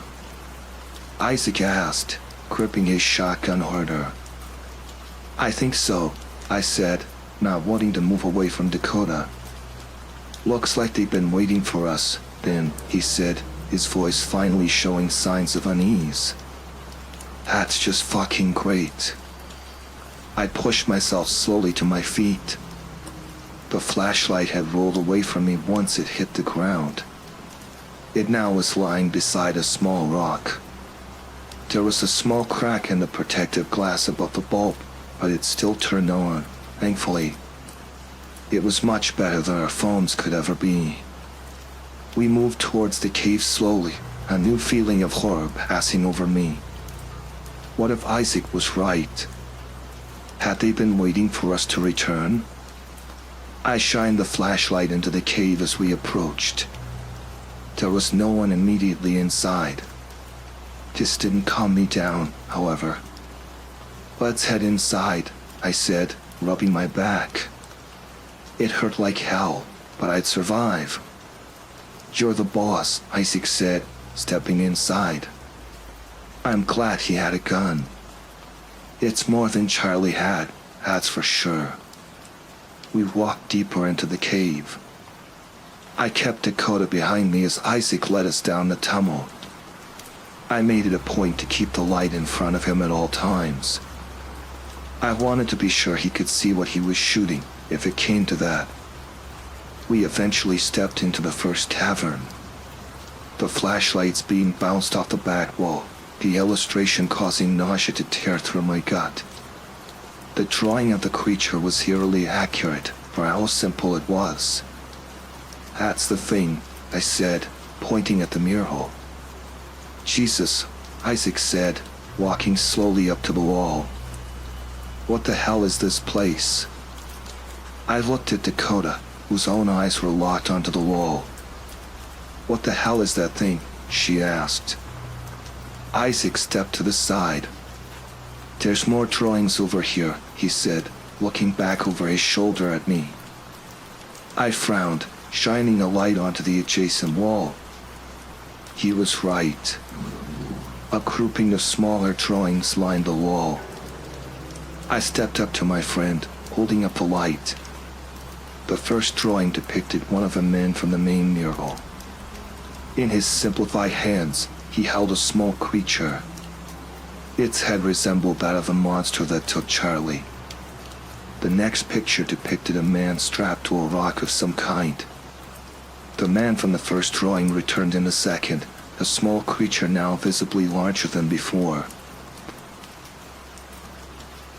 "What is this? Some kind of story?" Isaac asked, touching the drawings. I shined the light further down the wall. The next drawing showed the creature much larger than before. About a dozen men stood beside a drawing of a wall, all of them holding what appeared to be chisels. This final drawing led to the large mural on the back wall. "This is bizarre," I said, looking once more at Dakota. Her eyes hadn't moved away from the main drawing. I was worried about her. "What does it want?" Isaac pondered, letting his shotgun hang from his right hand. A terrifying howl ripped through the cave. I nearly dropped the flashlight in shock. Dakota cried out in terror behind me. I spun, shining the flashlight onto her. The beam of light illuminated her back. Past her, in the mouth of the second tunnel, stood a naked man. He stared at us, completely motionless. I hadn't noticed that I'd started moving towards Dakota. I stepped up beside her, putting my arm over her chest as Isaac stepped past me, the shotgun firmly in his hands. "Who are you?" he asked, shifting anxiously on his feet. The man remained unmoving. He stared at us with empty eyes. His left hand was tightened into a fist.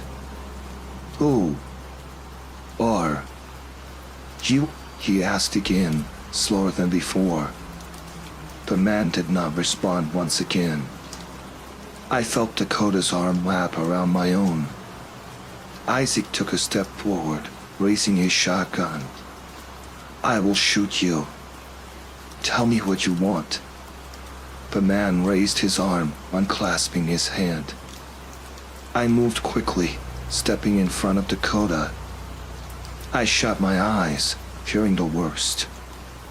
I let my eyes open slowly as the sound of bare feet slapping against the floor echoed through the cave. Isaac stood, staring at the man as he ran back down the tunnel. What the hell was that all about? I asked. Isaac did not reply. I turned to Dakota, who still gripped my arm. "Are you okay?" She nodded slowly, letting go of me. A loud clang echoed through the cavern. I spun, startled. Isaac was now walking towards the tunnel, his shotgun lying on the floor. "Isaac, what are you doing?" I asked, stepping towards him. My heart had started to race. I knew what was going on. Isaac didn't answer.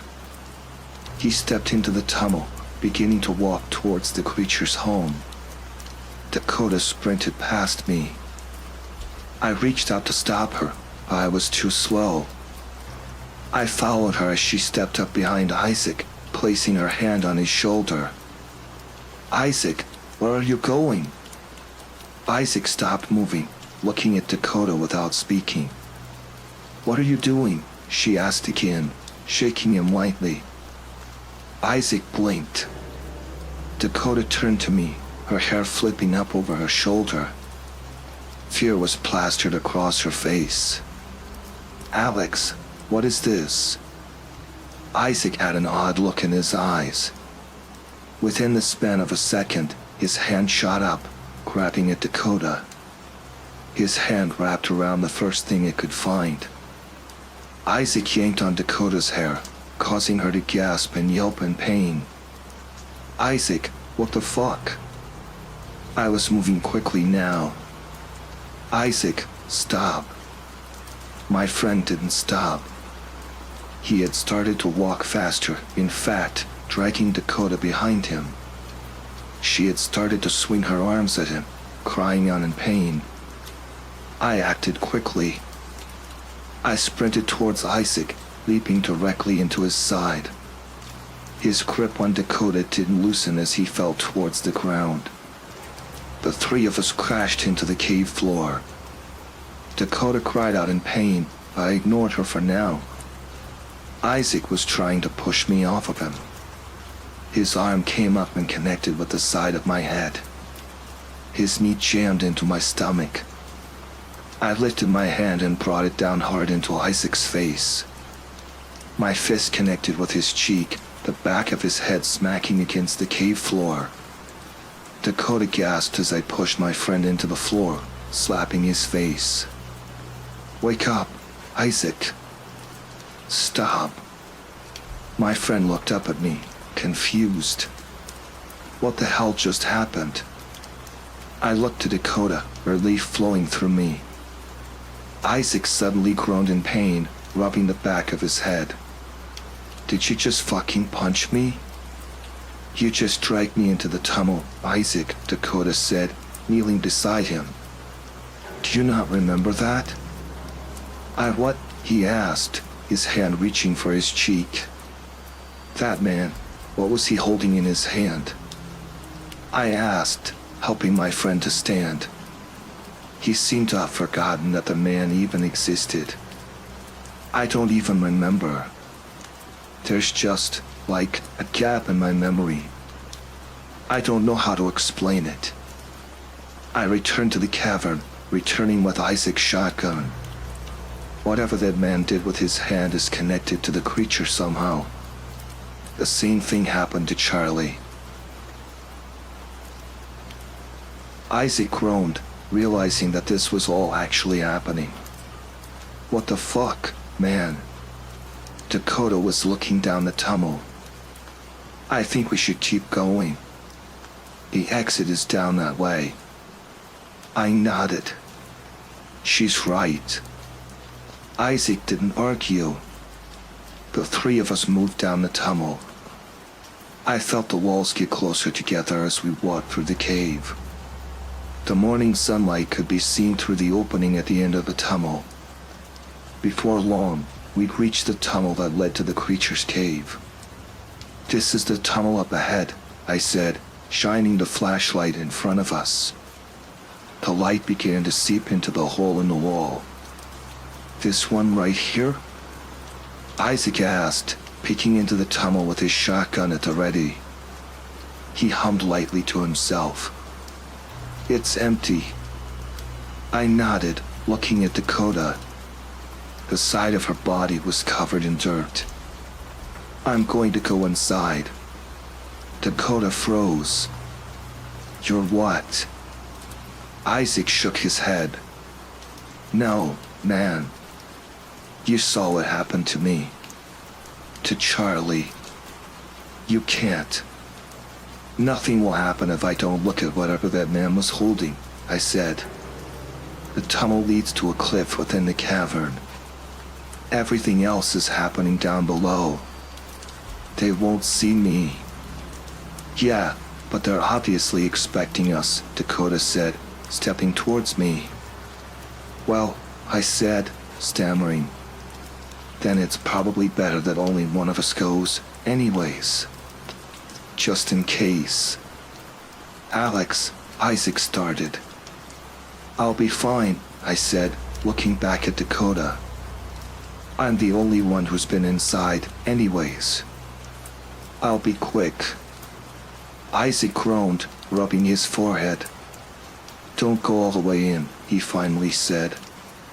"Just look inside. See if you can get Charlie. If anything happens, anything, call out to me. I'll be there." "Just," I said, nervous. "Just protect her, okay?" Dakota blinked, confused, as I stared at her. Isaac nodded. "We'll be okay, man. Just promise me." "I'll be fine," I said again, stepping up to the tunnel. I could hear my friend shifting behind me. "Please be careful," Dakota said, whispering for some reason. I didn't respond. I felt the walls begin to squeeze my chest as I pushed my way towards the cave. I shut my flashlight off when I reached the tunnel's final turn. I couldn't risk being seen. My knee rubbed against the wall as I shimmied through the tunnel. I could hear the ambient sounds of a crowd up ahead. I was getting close. This time, I was ready. I exited the tunnel carefully, crouching as I entered the cave. The creature was the first thing I saw. It stood near the back of a massive tavern, looking down at the crowd of people. They sat, kneeling on their knees. Their backs were up straight as they stared up at the monster. The crowd was chanting something lightly under their breath. I swore I could make out Charlie's face in the massive bodies, but I wasn't completely sure from up on the ledge. I looked back to the creature, fear building inside of me the longer I looked at it. Its hollow eye sockets were pointed towards the floor, but I still felt as if it was staring directly at me. I took the time to count its legs. There were 6 of them, 3 protruding from either side of its body. They really did appear to be like a spider's. A large sac of some kind was growing near where its groin should be. Behind the creature, I suddenly realized that there was a ramp-like slope leading up and around the wall of the cavern. Just as I'd seen it, I heard a soft grunt behind me. I turned, gasping loudly as I made eye contact with one of the naked men. He stood at the top of the slope, staring at me with wide eyes. 2 other men stood behind him, one with a clenched fist. I looked back to the creature, stumbling towards the tunnel as the men began to move. It was looking at me now. "Run!" I cried through the tunnel, a haunting howl entering the tunnel behind me. I could practically feel the men following me as I pushed hard through the tunnel. "Alex!" Dakota cried out. Her voice was getting louder. I turned the corner, finding 2 dark figures standing at the end of the tunnel. I stumbled out of the tunnel, nearly crashing into Dakota. Isaac looked down the hole in the wall, his eyes becoming wider as he saw the men approaching us. I pushed Dakota towards the exit as Isaac stood in front of the tunnel. "Stay away," he said, his voice trailing off. A gunshot echoed around the tunnel as I moved with Dakota. Dakota gasped as Isaac fired. A loud cry of pain escaped from the tunnel. The creature howled and returned from deep in the cave. Isaac eventually stepped out into the morning light behind us, leaning on his knees. "Jesus fucking Christ," he said, catching his breath. "Did you find Charlie?" Dakota asked. "I think so," I said, breathing heavily. It was so hard to tell. "What the fuck do we do now?" Isaac said, looking back at the tunnel. The other men were nowhere to be seen. "We can't go back now," Dakota said, shaking her head slowly. "There's no way we'll be able to get Charlie after that. We need to come back when they aren't expecting us," I said. "I shook you out of that trance, Isaac. Maybe we can still help Charlie." "I'd only just been put into it, Alex," Isaac said, rubbing his face. "We don't know for sure that we'll work with Charlie. Plus, who knows whether or not these people will ever not know we're coming." I sighed. He was probably right. "I'm not leaving Charlie, Isaac." "Neither am I," Dakota spoke up. Another howl exploded from the cave. It was a pained cry. We'd killed one of its followers. It couldn't be very happy. Isaac shook his head, looking away. He finally spoke after a short time. "I hope you know that I want to help him, Alex. I'd die in order to save him. You just have to see that this doesn't seem very possible." I nodded. "I know. But what choice do we have?" Isaac sighed. "Tonight then," he said.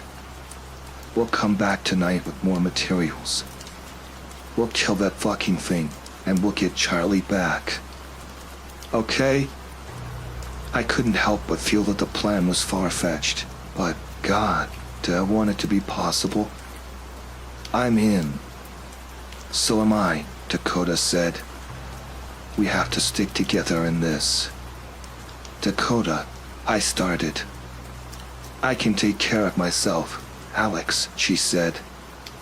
"You can't stop me." I couldn't help but smile. "Tonight, then." We rented a motel room about 20 minutes away from the trail. There are only 2 beds. Isaac decided to take a nap out in the car. We need to rest before tonight. Dakota is snoring softly on the other side of the room. I don't want her to go with us tonight, but there's almost nothing I could do to stop her. I don't blame her, though. I love these guys. Isaac, Charlie, Josh. Especially Dakota. I've put a lot of thought into this.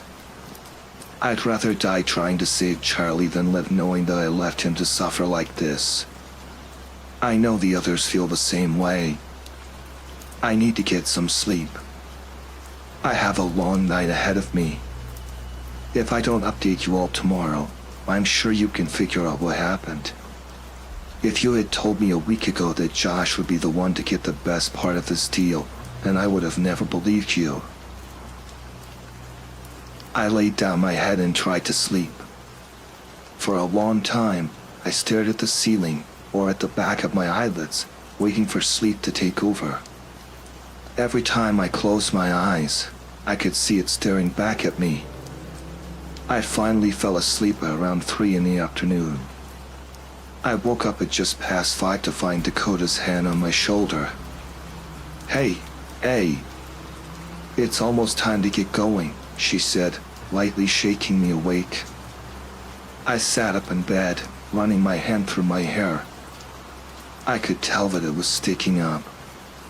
God, was I exhausted. Just a few more hours.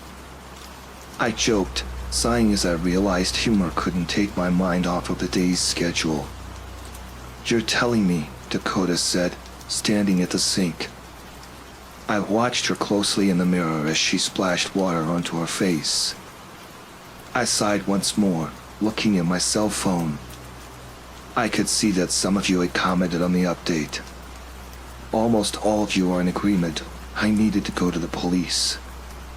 Hey, Dakota, I said, scrolling through my phone. She said, drying her face with a cloth she'd found in the nearby drawer. I think we should call the police, I said, chewing on my lower lip.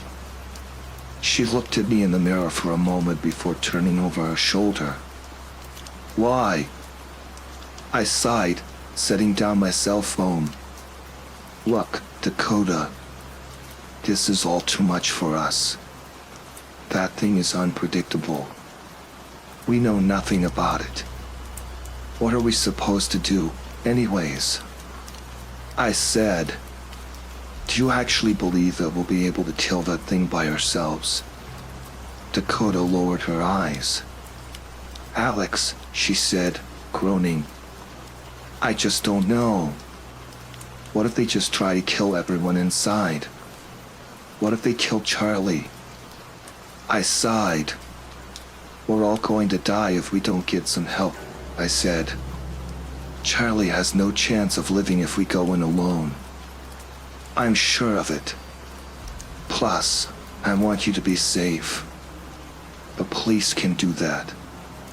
Dakota gave me a look, setting herself on her bed, facing me. You don't have to worry so much about me, Alex. I can handle myself. I nodded slowly, my brain churning. This was my time. I wasn't sure we'd be alive this time tomorrow. So fuck it, right? Dakota. I'm sorry, I said, scratching the back of my neck. I'm just worried. I don't want you to get hurt, okay? I care about you a lot. You have no idea. Dakota sighed, closing her eyes. You know, I used to like you too, right? I blinked. What? Dakota nodded. I forced myself to move on. You never said anything to me about it, so I just thought you didn't feel the same way, she said, opening her eyes. And I waited, Alex. I stammered. Dakota, I just didn't want to ruin anything between us. Dakota held up a hand. Let's talk about this tomorrow, okay? She said, giving me a polite smile. I could feel my face burning with embarrassment as I nodded. Somewhere inside of me, though, joy had begun to form. She wanted to keep the conversation going. Just not right now. She was right, after all. We had bigger things to worry about. I tried my hardest to push away the conversation. So, I said, squinting, the police. Dakota nodded. You're probably right, Alex, she said, sighing. I hope you're right. Let's talk to Isaac, I said, slipping on my shoes. Dakota stepped out the door to the parking lot, leaving it open. I made sure to slip my phone into my pocket before heading outside.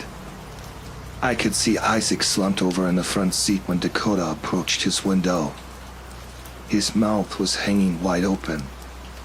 Isaac jumped as Dakota knocked on the window, not expecting to be woken up so suddenly. He rubbed his eyes, lowering the window. Jesus, can you be any louder? And I was in the middle of a good dream, too. Dakota smiled, opening the back seat door. What was it? Isaac shrugged as I sat in the passenger seat. I don't remember. I just know I wasn't here, he said, sighing. What's going on? We should head to the trail soon, Dakota said, glancing towards me. And Alex. I think we should call the police, I said, nodding towards her. Isaac cracked a smile. I'm honestly glad you said it. We really shouldn't be doing this alone. I nodded, unable to shake the feeling that I was making a mistake. It's probably for the best. I don't think we can do this alone. Isaac looked at Dakota in the rearview mirror. Let's get to it, then. Isaac was the one to call 911. We had talked for a short time before he made the call, discussing what we planned to say. We decided that we would tell the operator that our friend had simply disappeared while we were hiking. I was certain that they received calls like that all the time. Several times throughout the conversation, the woman on the phone asked if Charlie would have considered just running away. I imagine she didn't want to waste resources on a missing persons case when it was only an adult male who has every right to leave town without telling anyone. Once we'd made it clear that he was likely in danger, she let us know that some officers would meet us at the trail. We sat in Isaac's truck for a little while, waiting for the officers to arrive. It had been nearly 30 minutes now. A police car appeared suddenly at the end of the road. The siren was off. I looked through the windshield as the police officer pulled his car into the parking lot.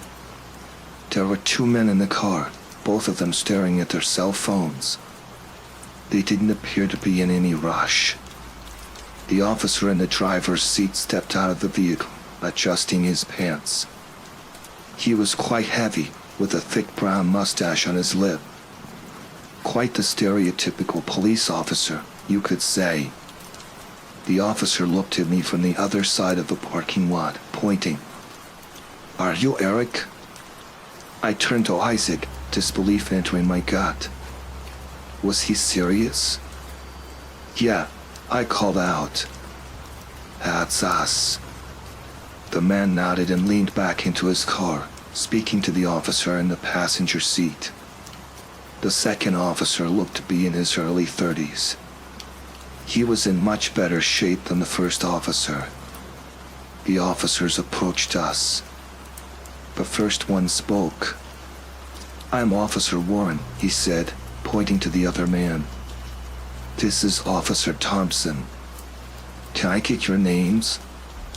This is Alex and Dakota, Isaac said, pointing at each of us. My name is Isaac, by the way. Ah, that's my bad, Officer Warren said, smiling. The radio's been acting up all day. I could hardly hear a damn thing. You're lucky we showed up to the right place. The other cop laughed, but I did not find their joking very amusing. Neither did Dakota, apparently. Can we please hurry? I feel like our friend might be in danger. The officer sighed softly, nodding. A new look had entered his eyes. Of course. Where did you last see him?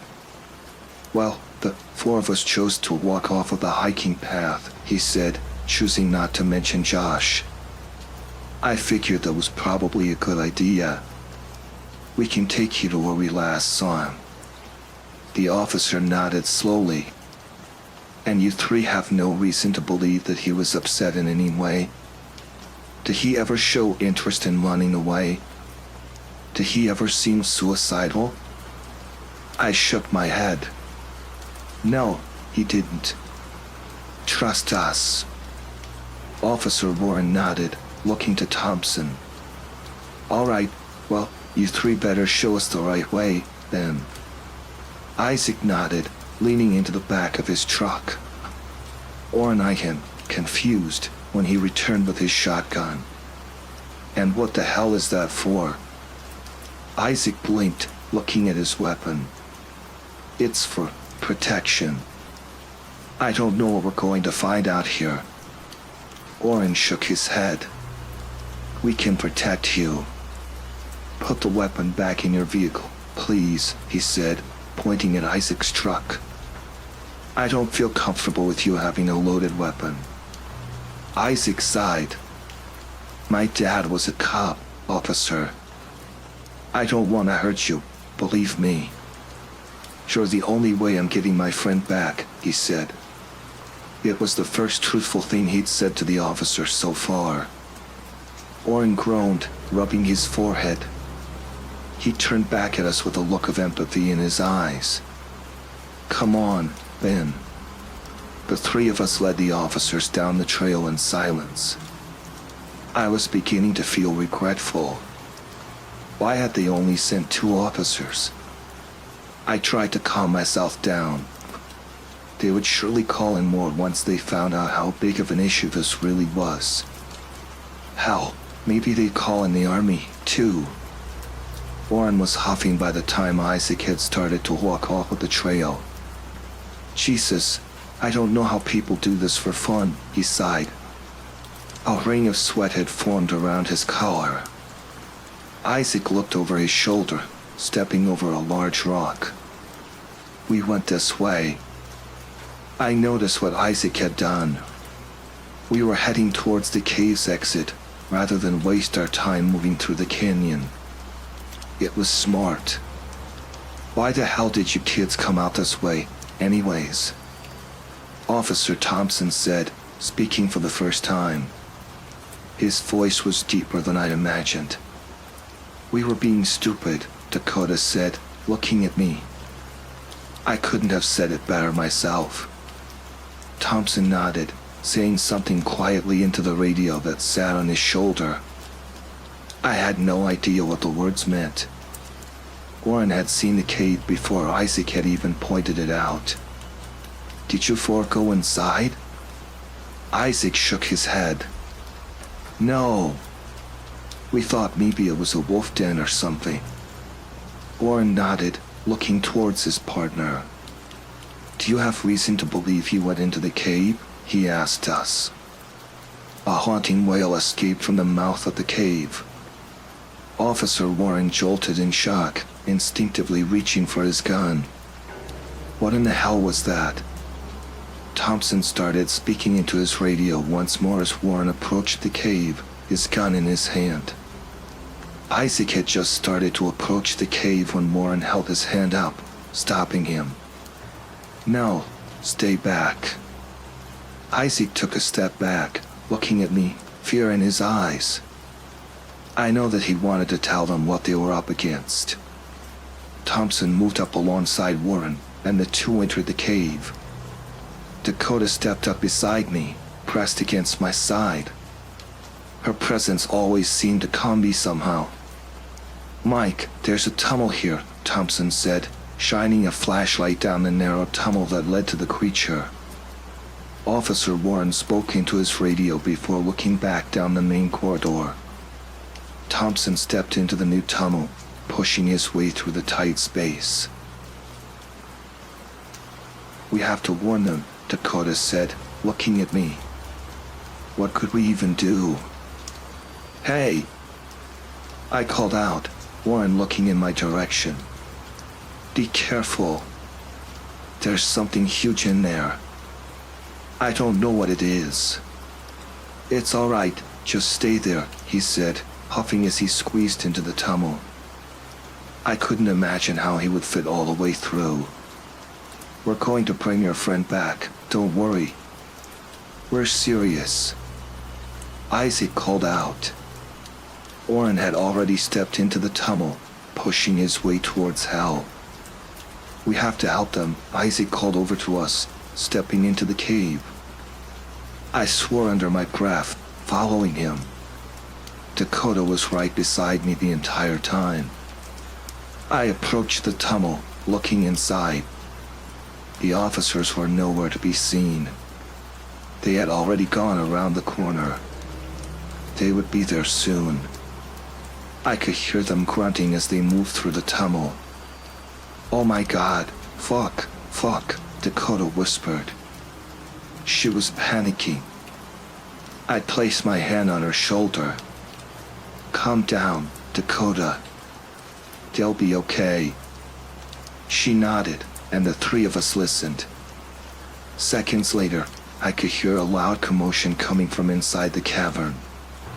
One of the officers, Thompson, I believe, cried out in fear. Orange shouted a command and immediately fired his weapon. The sounds of gunfire escaped from the tunnel. I felt as if I were the one getting shot. An intense, guttural screaming came from down in the cave, and within a second, it was gone. Isaac had heard enough. This is it. We need to help them, he said, stepping into the tunnel. A sound to my right caused me to gasp. I turned, finding a dozen naked men standing in the exit. They stared at us, their arms at their sides. "Oh my God," Dakota said, stepping backwards into me. Isaac finally noticed the people standing in the exit.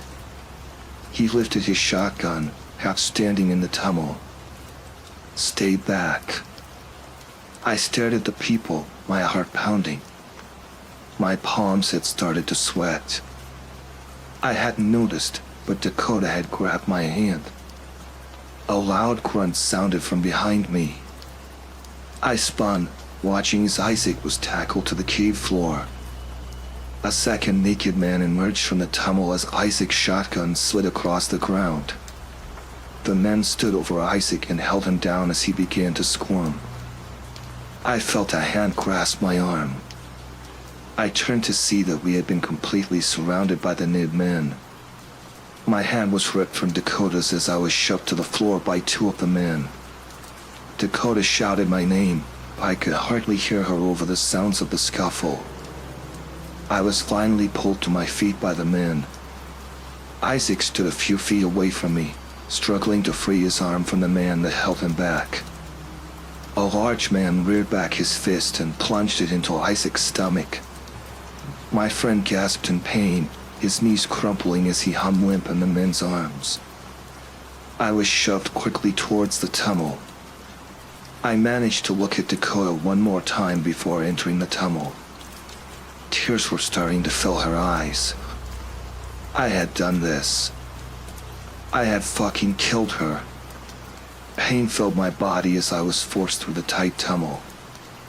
I cried out, attempting to stop my captors, but they refused to slow down. None of the men had spoken since they found us. They remained completely silent as they forced us down the tunnel. I flopped down onto the floor at the end of the passage. As I looked up, I made direct eye contact with the creature who sat in the back of the cave, its legs folded underneath it. I stood quickly and spun, punching one of the men in the jaw. My fist immediately began to hurt as the man recoiled. Several of the other men stepped up to me, grabbing me by the arms and legs. I was lifted into the air. My legs kicked out in an attempt to free myself, but it was no use. With one final cry, I was tossed off the edge of the cliff. I plummeted towards the cave floor. I watched the ceiling move farther away as I waited for my back to smash into the rocks below. I crashed into the crowd of people. I fell directly onto one of the members of the crowd, the two of us stumbling to the floor. He moaned in pain as I crashed into him, the breath knocked completely out of my lungs. The smell of body odor and shit immediately filled my nostrils. I gagged as I was dragged by the men through the horde. In my daze, I swore I could see several women among the crowd. I was thrown from the edge of the crowd into a small clearing near the middle of the cavern. I pushed myself slowly to my feet, attempting to catch my breath. I fell quickly back to the floor as I looked up towards the creature, who was sat directly in front of me. It did not seem to be bothered by my presence. I scooted backwards, suddenly wanting to return to the crowd. Movement from behind the creature caught my attention. The men from before had carried Isaac and Dakota down from the ledge using the pathway. Perhaps I had been too aggressive for them to care to deal with.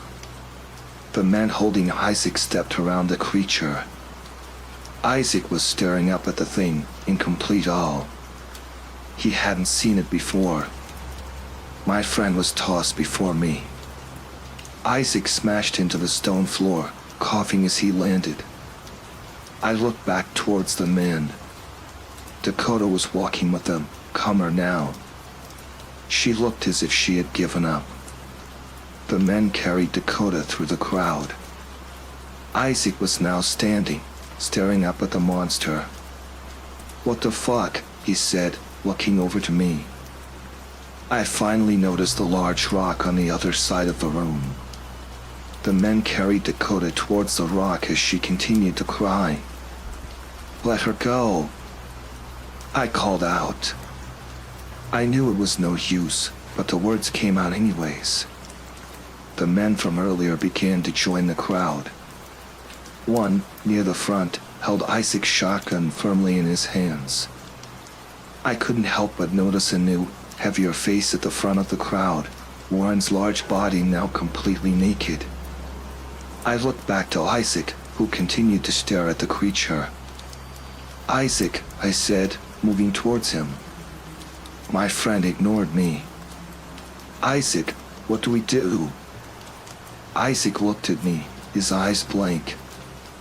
"I don't." I could hear Dakota start to scream. I spun quickly, watching as the men began to hold Dakota against the rock. A new man began to slowly wrap a rope around her, tying her in place. "Dakota, stay calm," I called out.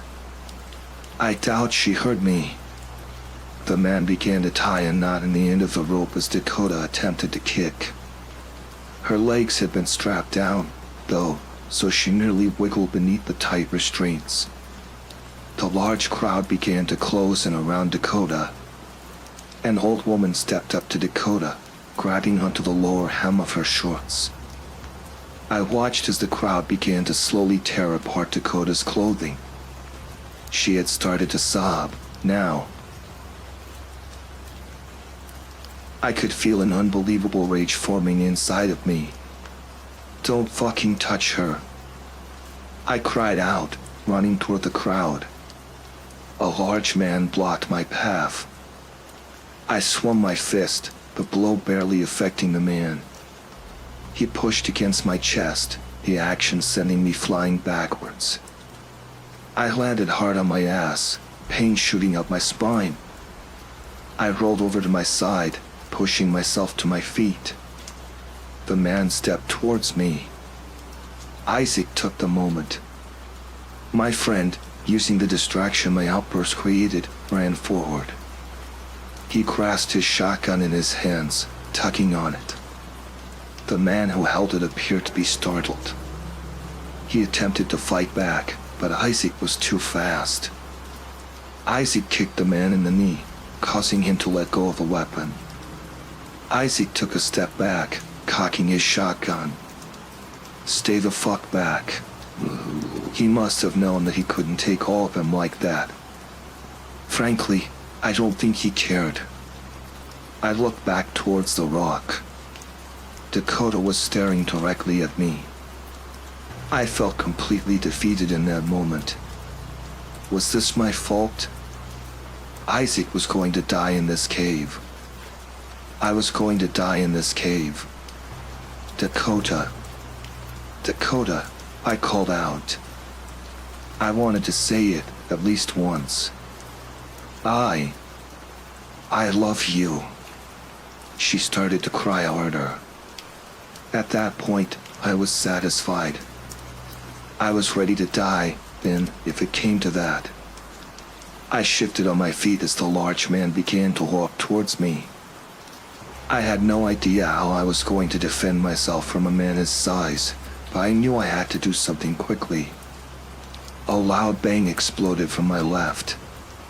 The lower half of the large man's face was ripped off as Isaac fired his shotgun. I looked to my friend, shocked. He was looking at me with an odd look in his eyes, like he knew what was about to happen. A man from the crowd began to panic and charge towards Isaac. Isaac spun, firing the shotgun. A large hole appeared in the man's chest as he slumped to the ground. I hadn't seen the creature moving, and neither had Isaac. By the time Isaac had noticed, it was too late. My friend spun, aiming the shotgun at the monster, but the creature was too fast. Its head crashed into my friend, sending him flying towards me. He flopped over onto his side, about 10 yards away from me. The creature moved quickly. I watched as the monster knelt down, taking Isaac's leg into its jaws. My friend cried out in pain as he was lifted up into the air, his leg bending at a horrific angle. The creature lifted its head and, in one swift movement, placed Isaac into its mouth. A loud, wet snap filled the air as the creature crushed my best friend alive. Dakota had started to scream hysterically from the other side of the room. I couldn't move. I was in complete shock. My brain had not yet processed that I just witnessed my friend die. He died saving me. The creature began to chew on Isaac's corpse, feasting. I pushed hard against the ground, sliding towards the back wall. My eyes landed on Isaac's shotgun. It was resting on the cave floor, directly beneath the creature. The monster noticed me moving as the crowd began to erupt behind it. Its massive head lowered, the long antlers scraping against the ceiling as it did so. Its dark, hollow eye sockets became a dark red as chunks of flesh fell from the empty holes. I didn't have much time. I pushed myself clumsily to my feet, sprinting directly towards the creature. I heard it howl in confusion as I ducked beneath it, reaching for the shotgun. My fingers wrapped around the weapon just as the creature bit down onto my left leg. I cried out in pain, gripping the shotgun as hard as I could. I watched as the ground began to fall away from me. The crowd stared up at me as I was lifted into the air. I tried my best to push aside my pain. I cocked the shotgun, just as Isaac had, and aimed it towards the creature's mouth. I fired. The blast tore through the creature's face, blowing a hole in its skull. It opened its mouth, dropping me and letting out a shrill cry of pain. The entire room had fallen silent. My back smacked against the ground. I rolled over quickly onto my stomach, attempting to stand. The crowd no longer looked at me. I turned over my shoulder. The creature had stumbled into the nearby wall, wailing. I pushed myself up, holding the shotgun in my hands. I couldn't feel the pain in my leg anymore. As I approached the creature, my eyes landed on the sack that protruded from the creature's groin. I took my chance. I lifted the shotgun, firing into the sack. The creature cried out in pain, looking down at me. The left half of its lower jaw was missing. I fired a second time, and a third. The creature struggled to remain standing. It fell to one of its knees, scrambling in an attempt to stand. The contents of the sack became too much for the damaged exterior. The skin tore, an audible ripping sound filling the air. A small hunk of meat fell from the sack, followed by two more. They remained attached to the creature by long, meaty cords. Umbilical cords? The creature slipped in the large pool of its own blood. It toppled into the side of the cliff, its antlers crashing against the rock wall. Shards of bone flew across the room as the creature slumped to the ground, unmoving. The room remained eerily silent for several seconds. All at once, a horrific cacophony began to fill the room. The crowd erupted into an intense sobbing. My eyes scanned the room. What the fuck was going on? A man a few feet in front of me fell to his knees, tears flowing from his eyes. A woman near the back of the room began to shriek. The man in front of me reached down to the floor, lifting up a large rock. He forced the rock up into his face, a loud pop indicating that his nose had been broken. I watched in horror as the man lowered the rock from his face. Blood began to pour from his nose as the rock crashed into his forehead. The man began to repeatedly beat himself in the face with the rock, eventually falling completely to the ground. His body continued to thrash around in pain as the man behind him began to watch. They were killing themselves. I scanned the room, trying to find Charlie. I'd come this far. I didn't want to lose another friend today. I moved further into the cave, stepping over a man who had started repeatedly smashing his skull onto the floor. As I ran, a body fell from the ledge above me. The man's head smashed into the floor, immediately splitting open. His neck bent at a disturbing angle as he landed, which killed him instantly. I recognized the man as Thompson, but I tried to ignore my feelings. I needed to find Charlie. I found him at the edge of the cavern. He was standing in the corner, smashing his head into the stone wall.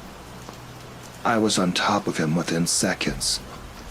The two of us crashed to the floor, Charlie's hands immediately beating against my back as I attempted to hold him down. Charlie's hands moved to his own face, his fist connecting with his nose. I held down his arms as best as I could. What was I supposed to do now?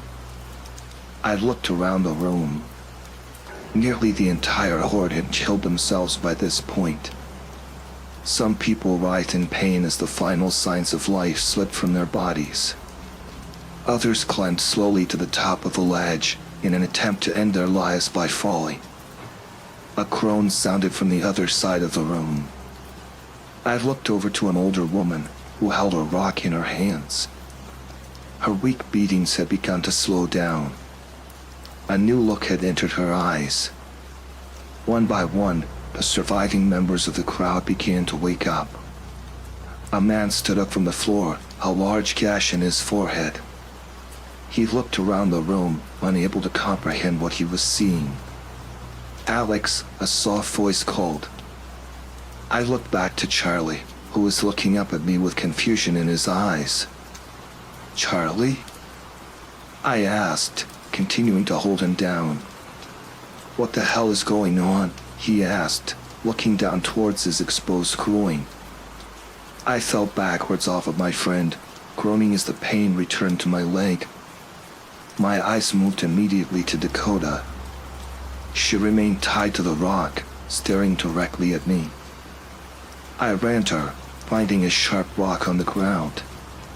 The rock tore through the ropes, allowing her to slide down to the ground. She stood, half naked, scratch marks in the skin where her clothes had been ripped off. We didn't speak. Dakota threw her arms around my neck and began to sob. I held her for a while, watching silently as the survivors began to regroup and try to figure out what had happened. The police arrived soon after. Warren must have called for backup before entering the cave. I didn't care anymore. I just wanted to go home. I traded one friend for another yesterday. Isaac is a fucking hero. He was my best friend. I'll never forget what he did for us. For me. Charlie seems to be doing okay, or as well as he could be, at least. The police are holding him for questioning, but I don't think he'll be charged with anything, obviously. The corpse of the creature in the cave should be enough evidence. Josh has no idea any of this even happened. I plan to go talk to him after this is over. I don't know how I'm supposed to explain this to him. God, I hope he understands. Dakota. She slept over at my place last night. She didn't want to be alone. She spent a lot of her time crying in my room. I don't blame her. As for me, I'm doing okay, I guess. I still feel as if none of yesterday's events were real, but I'm constantly reminded by the fact that Isaac isn't here sitting next to me. I apparently shot off one of my toes when I fired at the creature's face. That kind of sucks, I guess. I'd have chosen to lose my legs, too, if it meant Isaac could have come home. I got a weird call this morning. They said they were some government agency that deals with this kind of thing. Apparently, they just recently worked on this one case, with these kids down in the Everglades back in November. I don't know what they want, or what any of that means, but I don't really care, to be honest. I just want to get this ridiculous questioning over with, and get on with my life. Thanks for following my story. It was nice to put this down in words. Hell, if I hadn't taken your advice, things probably wouldn't have gone the way they had. It could have gone so much worse, and probably would have, too. So, for that, I thank you. So much.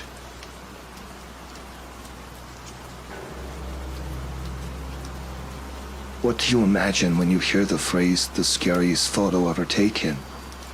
Do you see a pale, ghostly figure haunting an 1800s era family portrait? Or the mutilated corpse of a murder victim? Do you see the fleeting image of a Bigfoot-like monster disappearing into a dense redwood forest? Or a giant spider crawling up your arm, ready to plunge its fangs into your skin? Fear is such an interesting emotion. It's something we're told to avoid at all costs. It can ruin opportunities, ruin relationships, ruin lives. Yet for all its negative undercurrents, fear is something so many of us seek, even relish. We like to see scary movies and read scary books. We like to scream on roller coasters and in haunted house mazes. We like to hear creepy campfire stories that keep us up at night, listening to the crickets outside our tent. We love to be scared, so long as what scares us is removed from our reality, locked behind a screen, or locked inside a picture. In high school, I became obsessed with all things scary. I'd spend hours watching found footage horror movies like the Paranormal Activity series or scouring the internet for the freakiest Slender Man and Jeff the Killer videos. The more real something appeared, the scarier and more exciting it became. But by senior year, these pseudo-real monsters weren't cutting it anymore. Fear was like a drug addiction. My tolerance had grown too advanced and I needed something stronger. Freddy Krueger and the Blair Witch just didn't pack the same high as John Wayne Gacy or the Son of Sam. I realized monsters are even scarier when you know they're real. Much, much scarier. Thus began my obsession with true crime. I started binging seasons of Dateline and Forensic Files on Netflix. I read biographies of famous serial killers. I attended CrimeCon in Las Vegas. But my favorite thing to do was comb through the Unresolved Mysteries subreddit, an online forum dedicated to real-life crimes that were never solved. Many of these incidents were murders where the killer left behind a clue meant to confuse or taunt the authorities. Sometimes they placed the body in a strange location, like a septic tank. Or they left behind cryptic messages such as the phrase, "Danny made me do it," scrawled in the victim's blood on a wall near the body. Many of these posts included a picture taken at the crime scene. I spent hours studying such photos, looking for clues other internet sleuths may have missed. The idea behind Unresolved Mysteries and similar subreddits was that they spread the word about real-life crimes in the hope that someone, somewhere might be able to solve them. I wanted to be one of those people. One afternoon, I came across a post on the subreddit entitled, "Does anyone know where I can find the scariest photo ever taken?" The post didn't include the picture, of course.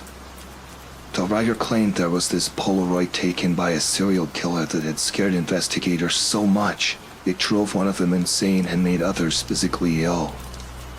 They said it was cursed. Some even believed the photo caused a fire that had burned down the police department investigating the case. But there were still photocopies of the Polaroid out there, floating in the dark recesses of the internet. This sounded way too creepy to be true. Still, I read on. The post included a detailed description of the cursed picture. It was a Polaroid that apparently showed a young man named Jacob Siemens, age 17, a resident of Raleigh, North Carolina. Jacob was last seen hiking in the remote wilderness of Cascade Peak on July 10, 1998. The location is part of the Appalachian Trail, and Jacob was hiking a portion of it for summer break that year.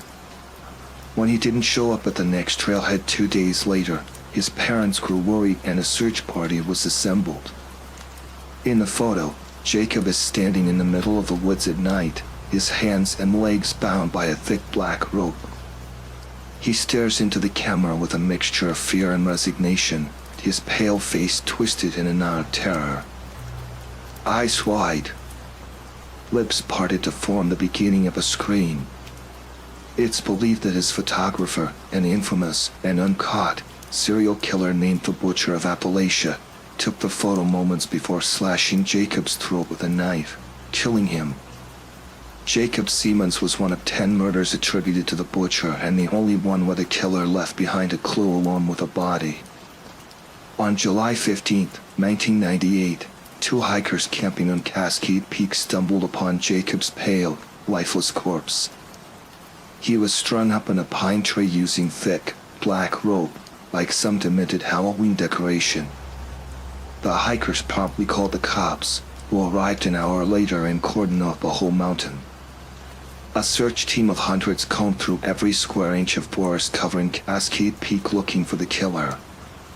They found no footprints, no blood splatter, no clothes, no evidence whatsoever, except the Polaroid photo. It was taped to a tree trunk near Jacob's body, the only time the Butcher left behind a clue. To this day, no one knows why. Apparently, the detective who found the Siemens Polaroid became so unnerved by it that she suffered a mental breakdown later that day and had to be taken to the hospital, where she was put on suicide watch. In the following weeks, various detectives assigned to the case became mysteriously ill after examining the photo. One had a heart attack, while another suffered a stroke. Were these just coincidences? Or the sign of something more sinister? After reading the post, 2 thoughts crossed my mind. The first was disbelief.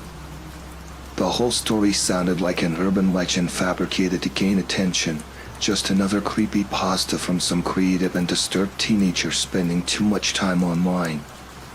The second was a deep desire to see the actual Polaroid, if it existed. A brief Google search of Jacob Siemens and the Butcher of Appalachia revealed that the story and its photo were indeed true, though the Polaroid's status as a terrifying cursed object was highly debated. Officials from the Cascade County Sheriff's Department claimed the picture was destroyed in a forest fire that burned down the department headquarters in late 2005. Most of the original evidence pertaining to the Butcher case was lost in this fire, often cited as another manifestation of the photo's curse, making it much harder to catch the killer. Despite the Polaroid's destruction, there were rumors that a photocopy of the original had been posted online, back in the early days of the internet, though it appears to be lost. In my research, I read dozens of articles and true crime blogs and watched countless YouTube videos on the murder and its infamous photo. None showed the Polaroid. They only offered descriptions or cheap and obviously fake recreations of it. Many internet sleuths claimed that Jacob Siemens' photo was scrubbed from the internet due to its obscene nature. But that seemed highly unlikely, given all the graphic real-life content one can find on forums like Something Awful. Just the other day, I came across a picture of a man whose face was crushed by a sledgehammer. It was completely real and completely disgusting. I threw up after looking at it. Surely if something that gross was still online, I could find the photocopy of Jacob's Polaroid. After all, once it's posted on the internet, it never goes away. Not really. Over the next couple of weeks, I made it my mission to find the scariest photo ever taken. As soon as I got home from school, I scoured the dark corners of the internet, scrolling past images of torture, mutilation, and murder, hoping to find the infamous Polaroid or at least a clue to its whereabouts. The whole process was so mentally taxing, I was about to quit my search. And then I came upon a blog post from an obscure website last updated in 2003.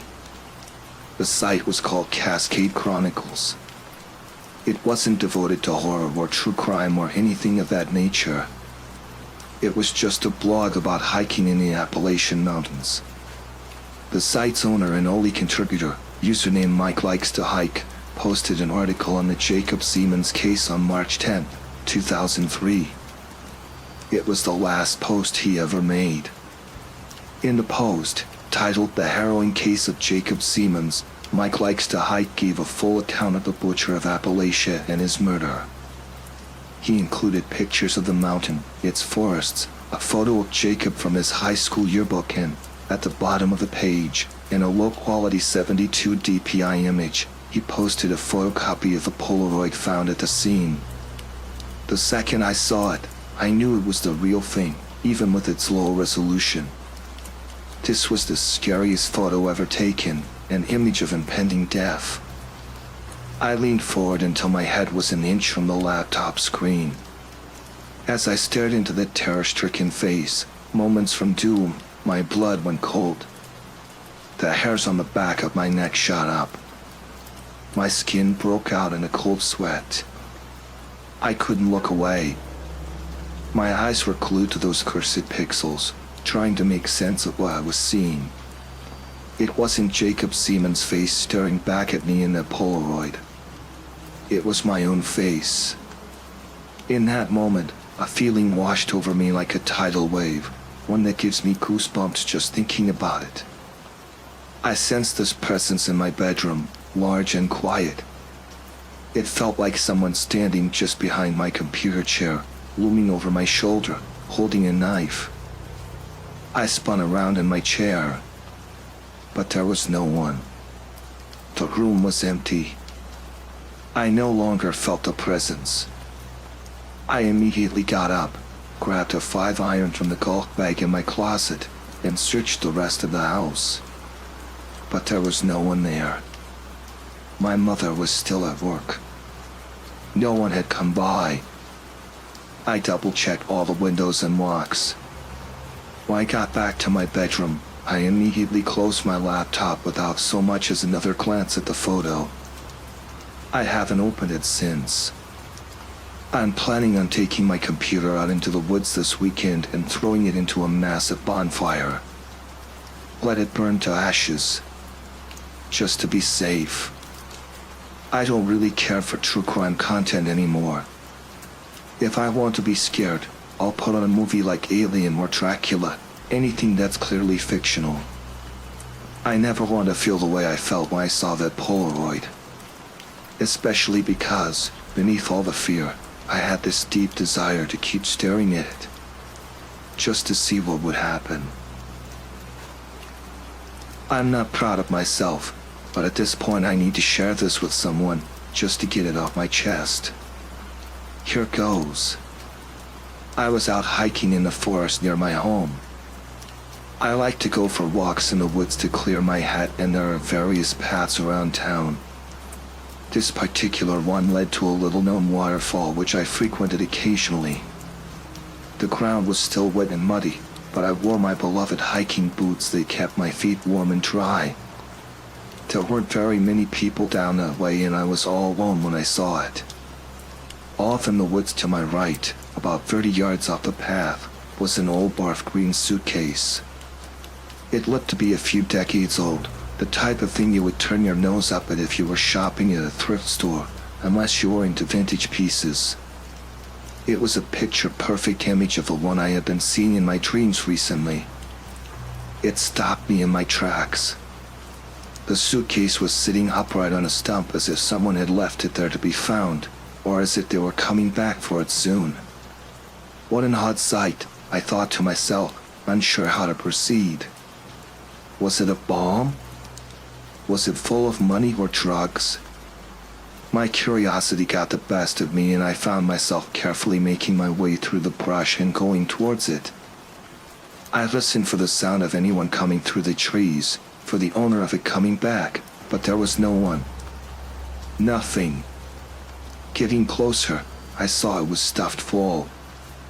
The green suitcase was made of leather or some other material which was soft enough that it was bulging on both sides, lumpy with whatever it contained. A tag hung from it with a hand-printed note. It looked exactly like my own. To whom it may concern, it read, "What the hell?" There were 2 steel clasps on top to open the suitcase, but no padlock or combination to secure it from strangers. I could easily snap those latches open and check inside, but I really didn't want to suddenly. A half-formed memory of my dream came to mind, but I couldn't quite make it out. I began to back away, then stopped. I turned, then turned back. No, I decided I couldn't leave without at least taking a peek. It was the note that did it. The fact that it seemed to be written in my own writing really unnerved me. I needed to see what was inside now. It felt imperative. Moving swiftly, deciding to get it over with quickly like removing a band-aid, I went over to the suitcase and took a deep breath. Then I snapped open both latches at once. What happened next will haunt me forever. The green suitcase snapped open like a giant diseased oyster, revealing the horrifying contents which spilled out from within. At first I couldn't make sense of what I was seeing. My eyes could not rationalize that what was right in front of me was actually there. A dead woman was inside. Her head rolled out first and bounced against my shins, her mushy, white, puffy eyes staring up at me vacantly. Blood and putrefied flesh poured out all over the ground, soaking my hiking shoes in yellow and brownish-red coagulated vital fluids. The various body parts had been crudely separated with a dull blade that left ragged red edges, the flesh cut to pieces in a haphazard fashion. I had never felt so terrified in my life as I did in that moment. But then I recognized the woman's face, and my horror became all-consuming. It was my ex-wife. I hadn't seen her for a few weeks, and she hadn't been returning my calls. Now I knew why. My skin turned ice cold as I heard laughter beginning to come from the trees, deeper in the forest. The jovial, chuckling laugh of a clown. So familiar from my childhood. He was back. Something you should know about me. When I was younger, I had a very vivid imagination. So vivid, in fact, that the things in my mind seemed real to me. In actuality, they were real. I just let a series of mental health professionals convince me they weren't. But this was proof of what I had known all along. The clown who killed my friend when I was younger, the one born from my own nightmares, was back. Hoo. I ran from there, afraid of being found in the woods alone with that suitcase. Terrified of what would happen to me if someone saw me with it. They would never believe the truth. I looked back over my shoulder and glimpsed him for a moment, then felt warmth running down my leg. His white painted face peeked out at me from behind a tree, like a little kid playing hide and seek. Red paint, or something else red, dripped in globs down his face from his cheeks and chin, staining them a crimson color. "We're going to play a game," he squealed. "We're going to have so much fun."